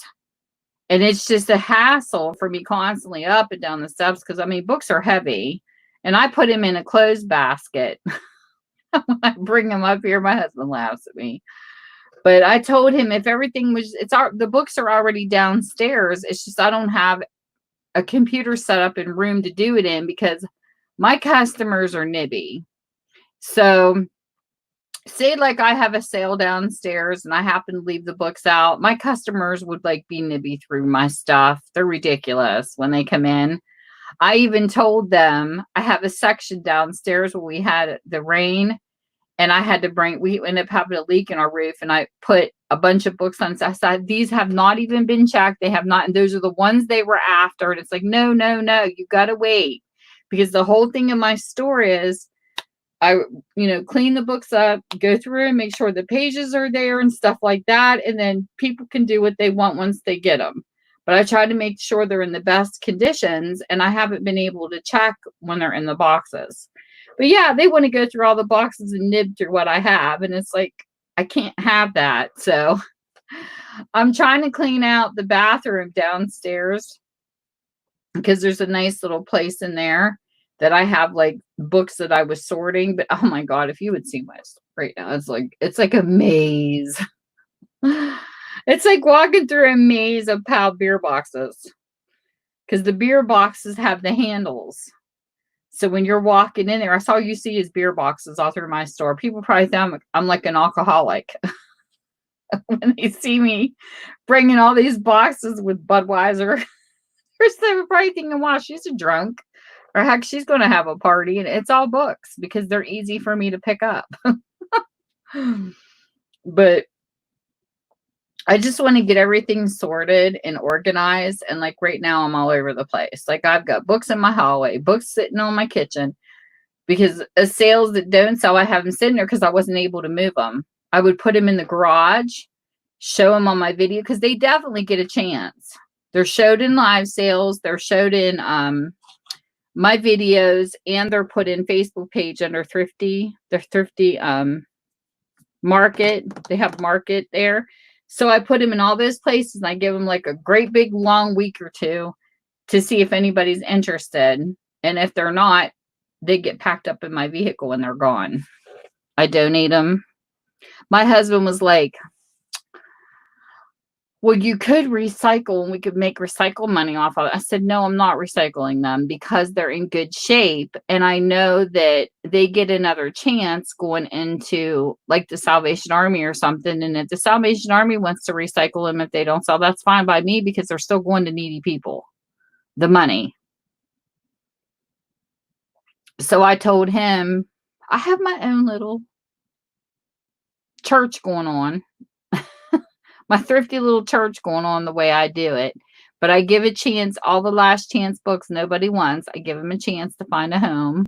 And if they don't find a home, then they go there. And then the money still is circulated back into something good. So that's how I look at it anyways. They're not in a landfill. Because I checked a couple places and they told me they definitely recycle. So I'm happy. So I think if you recycle a ton of books here, you get like $75 for every ton. Of course, that would be a big truck. But if you take like, I don't know, you could make a little bit of money. We didn't really fill my blazer. We only took a few bags and they paid us like $4. I mean, heck, that's gas money, but it's recycling and we don't even have to be paid. I told him I would just recycle to recycle. We have one of those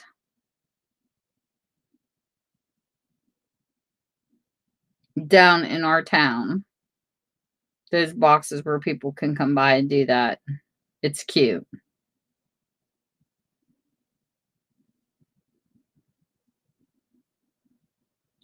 Up here on the hill, though, I don't know if people would probably pick up a book, but I don't know if they would leave one.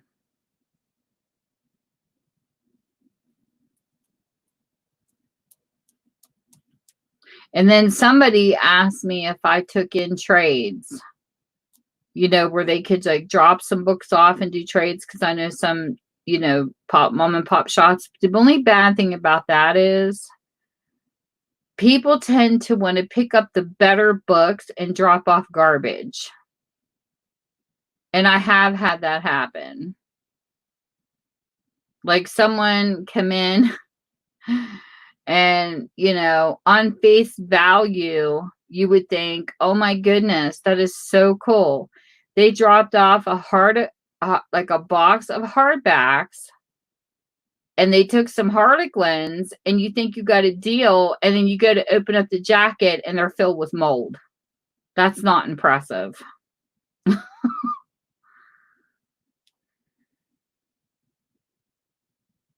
So I don't like doing like trade-ins for books because of that reason. You never get what you give.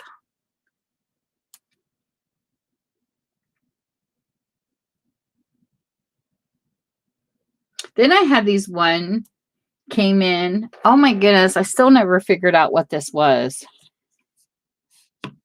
I don't know if it came from someone's attic or basement, but someone had dropped off some books and the whole box, like they were fine front and back, clear to the center.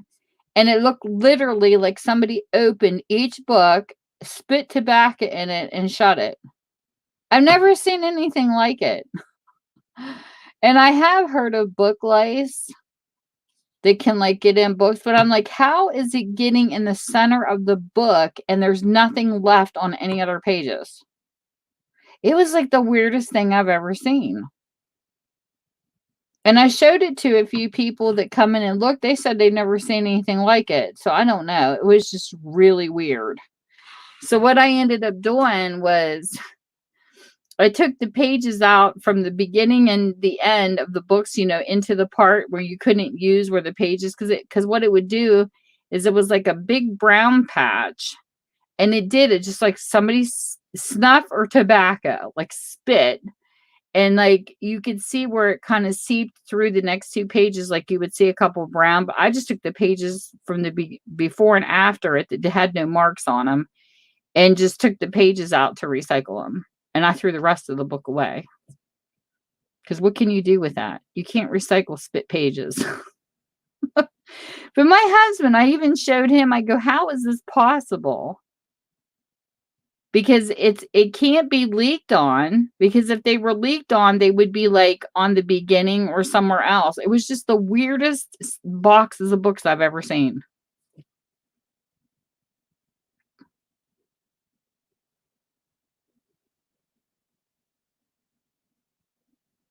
What do you mean boil the cover?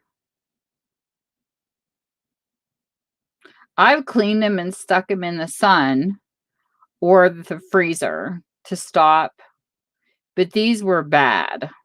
Like, neither worked. They were really bad. So you can't resell these ones. They were just awful.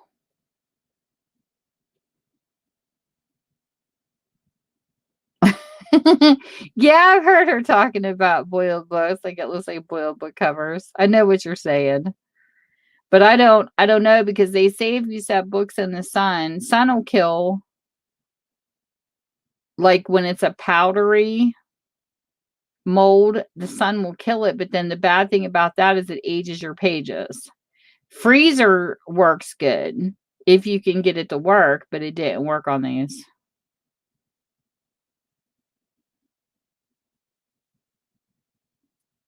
It was crazy. Because I've had some books I could wipe off and clean. Because I always use like it's like a bleach alternative. Because I know when you get mold in your house, they say bleach it. Well, I use like a bleach alternative, but it was weird. No, I mean, some people don't want the discolor. If it's a book that they're collecting and they're trying to preserve it, they don't want the age pages. It all depends on what the customer wants. I don't care if it's got age pages, but because I put many of them in the sun. But some people just don't like it for some reason. Oh, I found a book like that the other day. I think I set it out here. Let me check in this box. This is really cool. Watch me not be able to find it because I'm talking about it.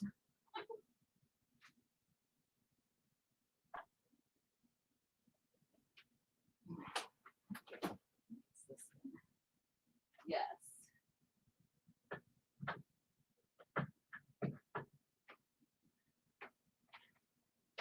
I found it. I thought I set it in the hallway.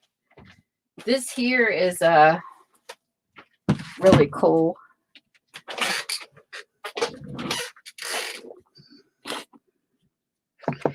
I opened this up the other day. I thought, oh, this is so cool.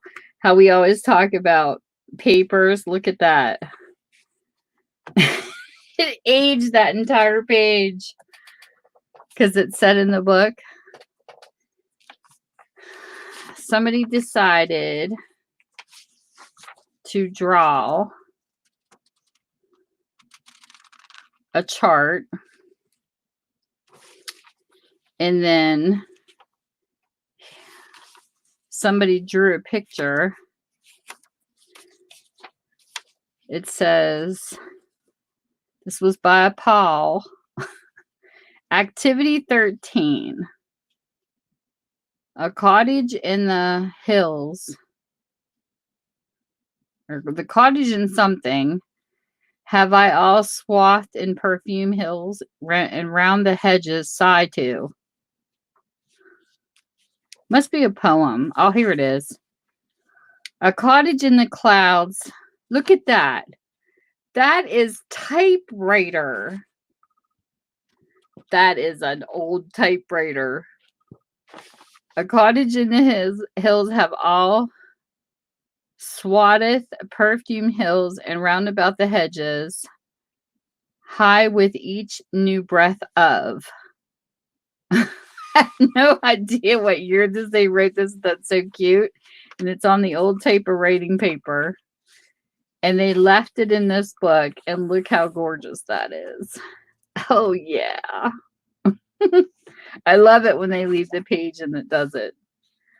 So there's that page. And then you flip on through and look here.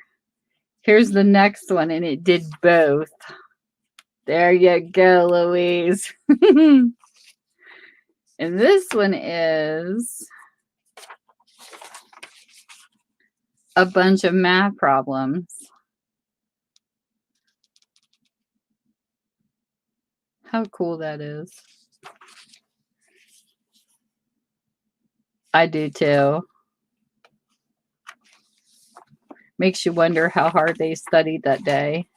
And the year of this book, this has a answer book for modern physics.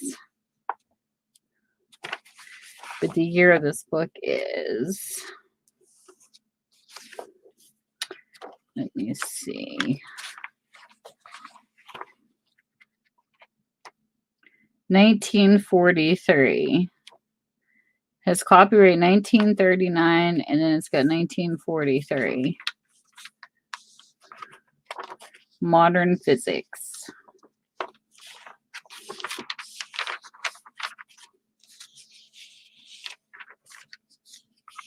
Oh, I bet, Louise. There was one I had sold at a live sale where this kid drew a picture of a dog that reminded me of Lassie from the book that it was in, and he put it back in the book. I think that is so cool. I used to remember in school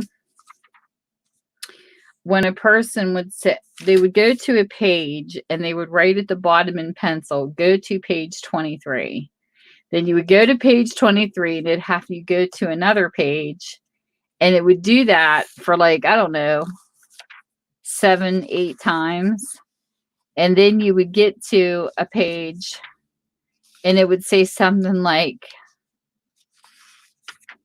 have a nice day. Like sometimes you would find cute messages, or I can't believe you were stupid enough to keep looking through the pages because I posted a page of, they put like stupid sayings, but I thought it was cute. I used to do them just to see what they would say. I thought it was cute. I love it.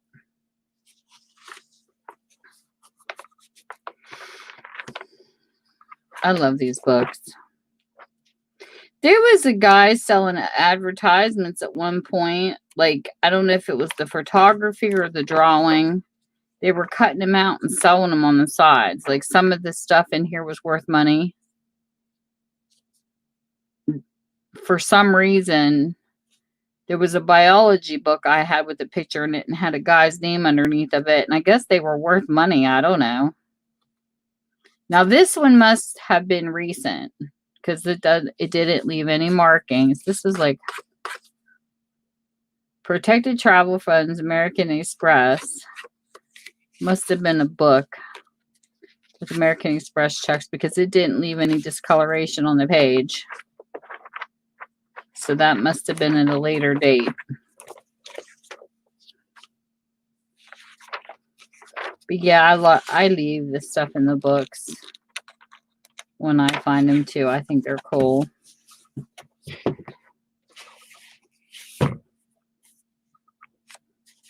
This is a good size book.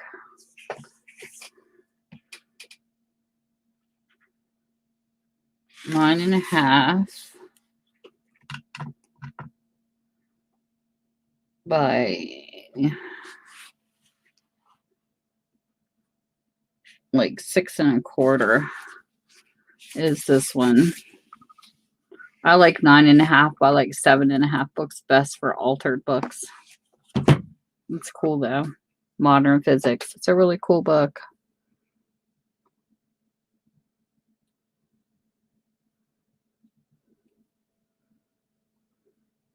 I bet.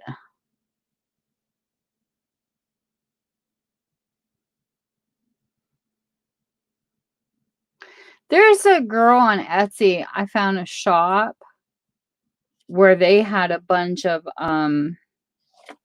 you can't see what the books are though. There's an Etsy store where she sells them by bundles, like old books, but you can't see the titles or nothing. See, I don't even know what's on them. I did find an auction site that had 2 ledgers, but it was up to like $110 and it still had 4 days left. I can only imagine what those sold for. That's a lot of money.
I had a text from somebody asking about my husband. I was just trying to keep everybody updated.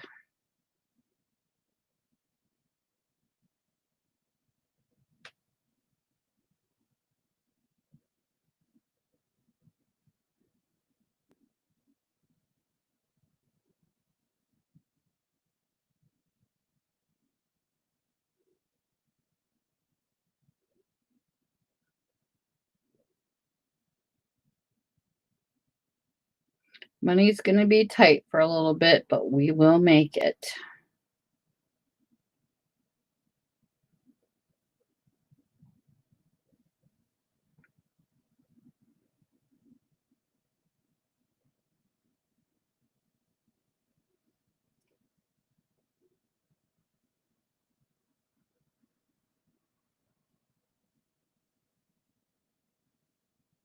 I don't understand why this is doing this.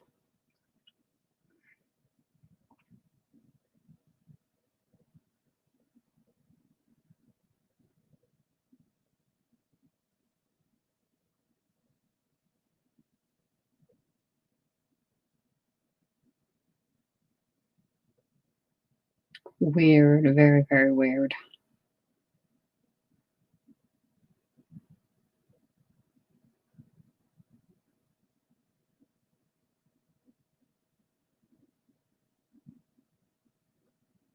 I gotta stop this app and I'm gonna try to see if it'll work yet.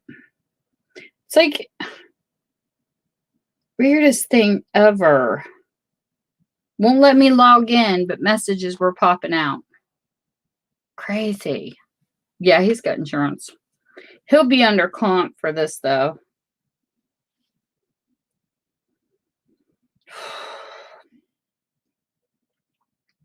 We had awesome medical, and then with one of our president's care, it went to crap.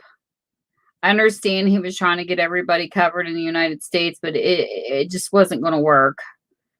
And it went to crap, and we ended up with the crappiest insurance ever. Like, the whole time me and my husband had been married, we had 2 different types of insurances. Like, one you needed referrals, by your family doctor, and they had to be within a network. We went through that. And then we had another one where we could pick any specialist you wanted. That's the one I like.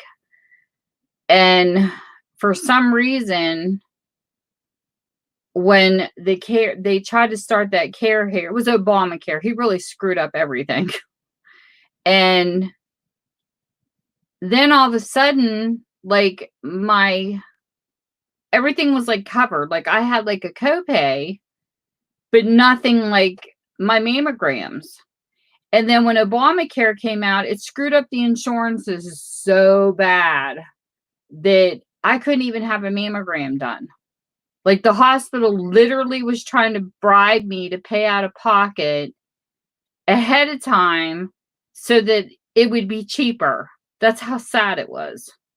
And we just didn't have the money.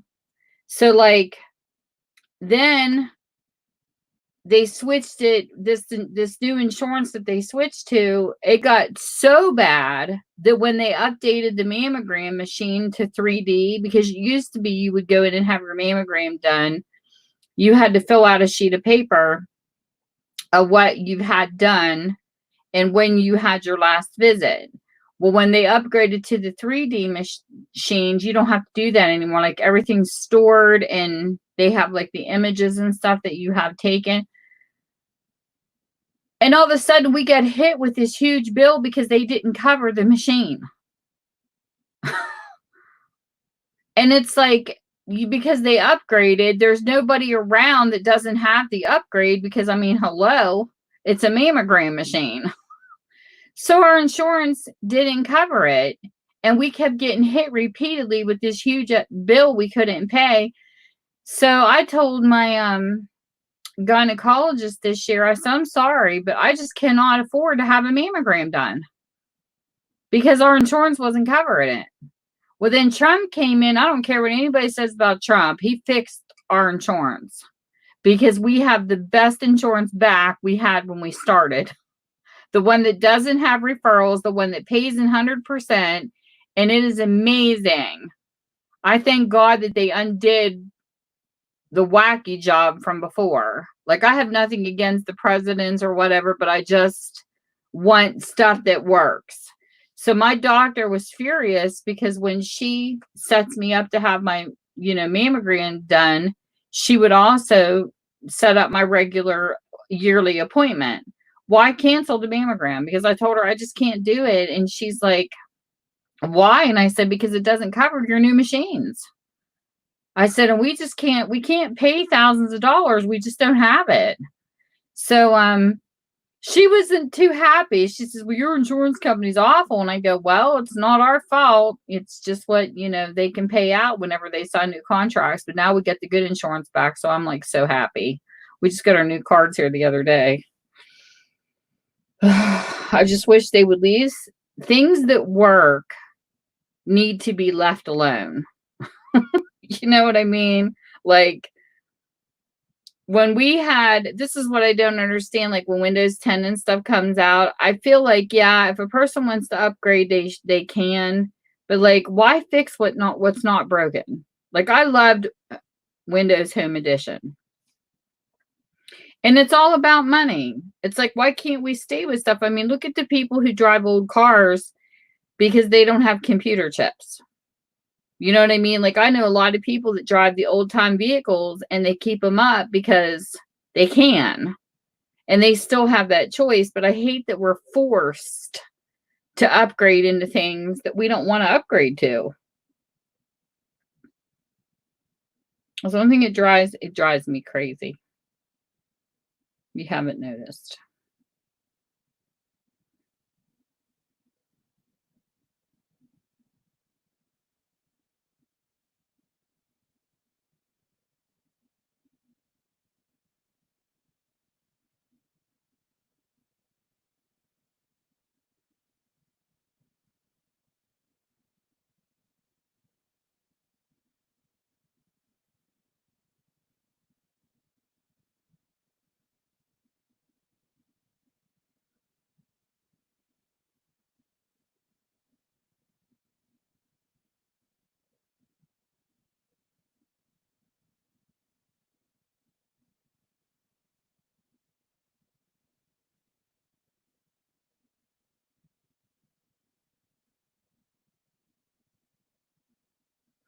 This still is not working.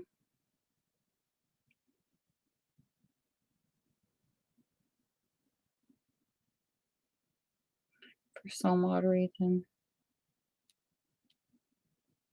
It was saying I didn't have my location on, but I thought I did.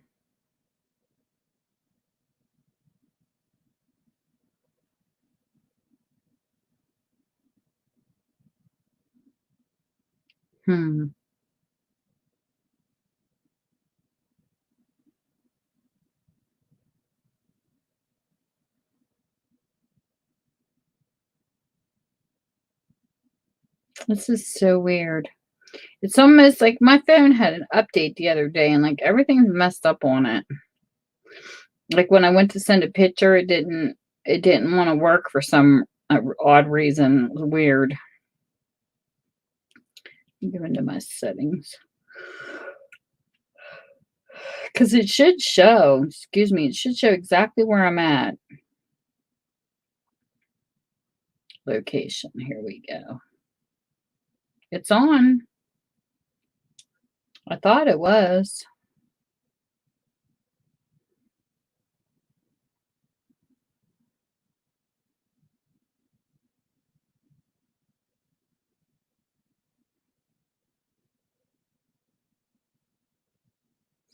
Oh, so maybe that's what happened.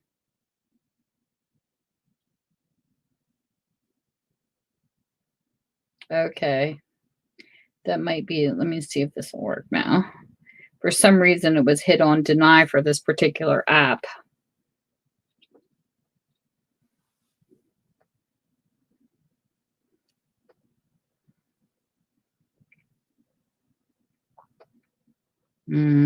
Still not working.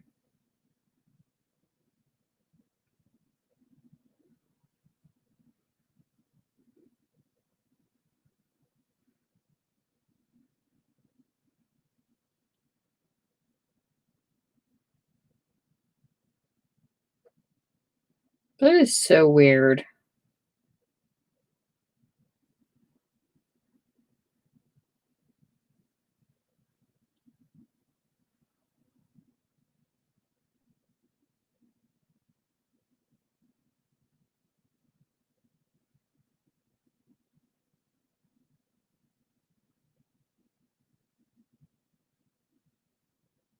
I don't know why that had me set on to sync with a cloud.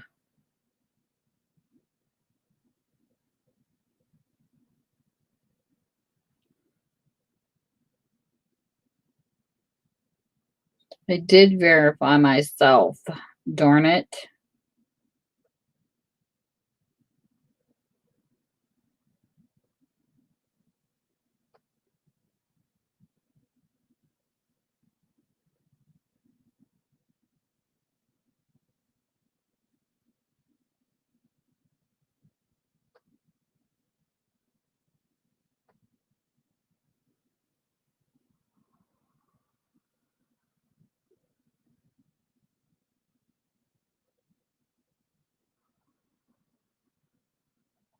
I don't know. This is so weird. It just won't, it just refuses to work. I've had to submit problems with it a couple times. Still says my phone's not accurate when it is. My husband you saw called me on it. And this is trying to tell me that it's not working. It's like, it says it's not valid. If it's not valid, I wouldn't have been able to talk to my husband a few minutes ago. Freaking weird.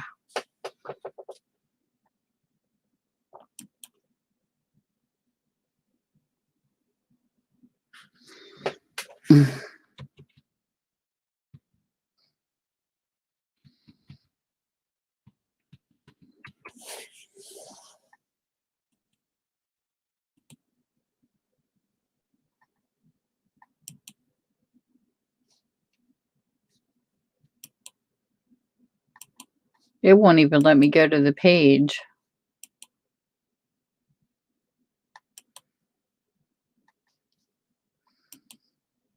History.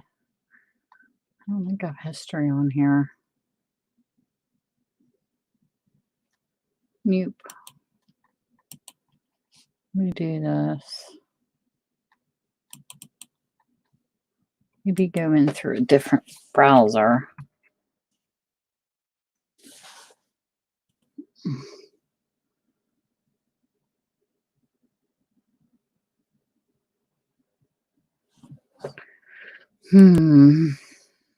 I hate computer glitches.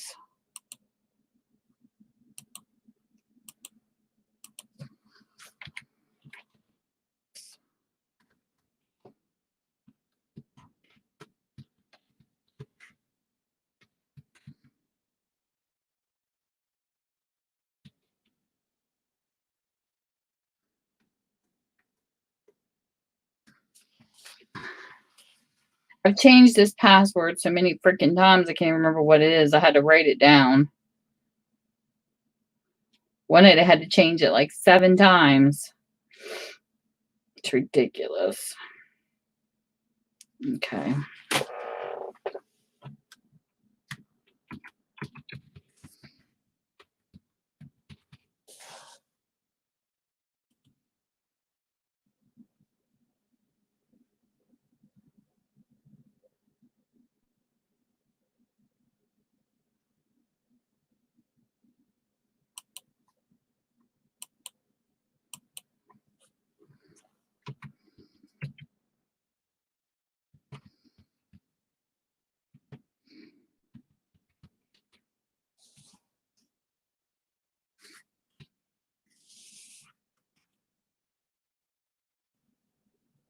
That is just nuts. And if they want a verified real phone number, I can't give them that because it doesn't accept text messages. Alrighty, Louise, you have a good one. I can't wait to see what more good stuff you find.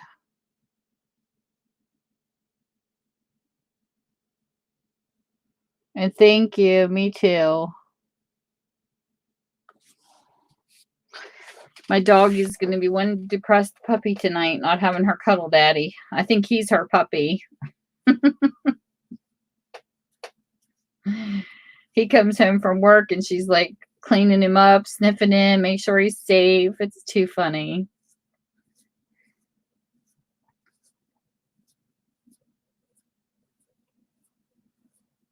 I always have a person that comes on here and hides. I don't know who it is.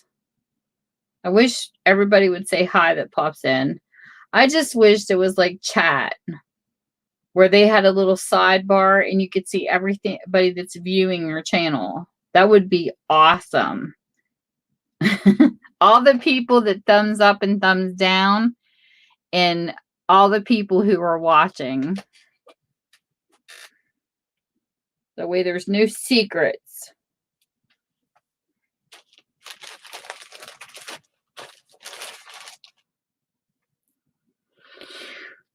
Oh my goodness. I think I'm going to get ready to go too. I'm tired. I need to get some rest. I've had mental exhaustion this week.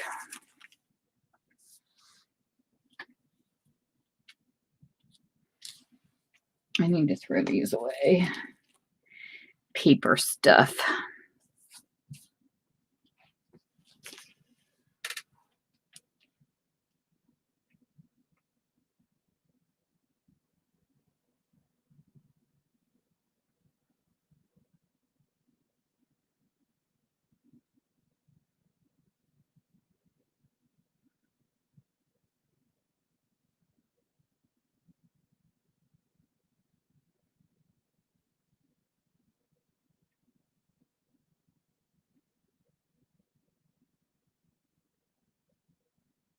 This app is so weird.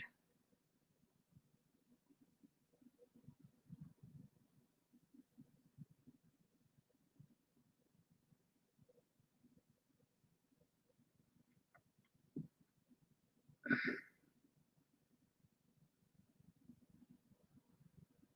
wonder why it says beta.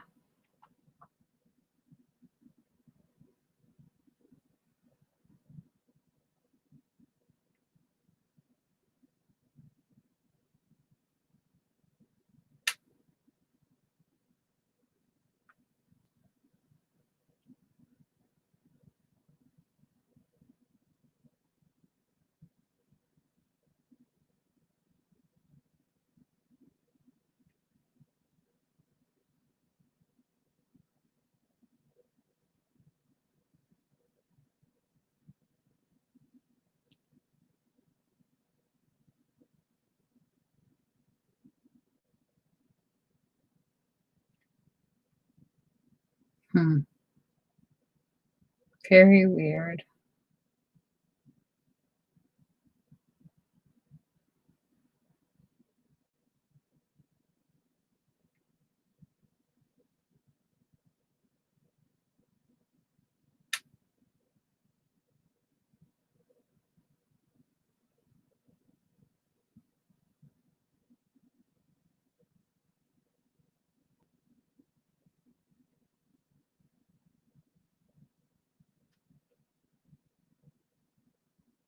Come on.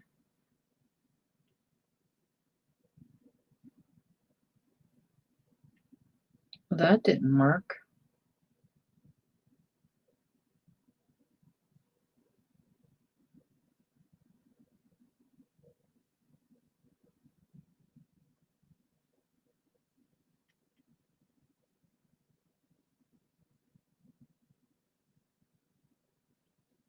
It is so weird.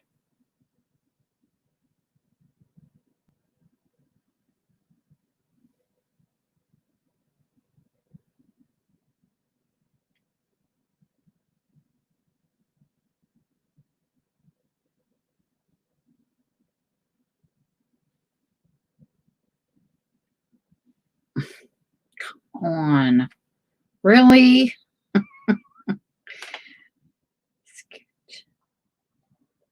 There.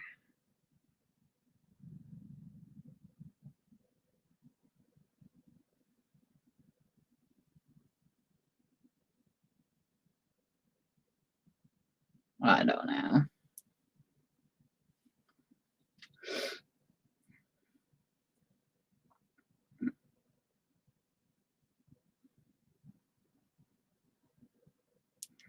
Issues.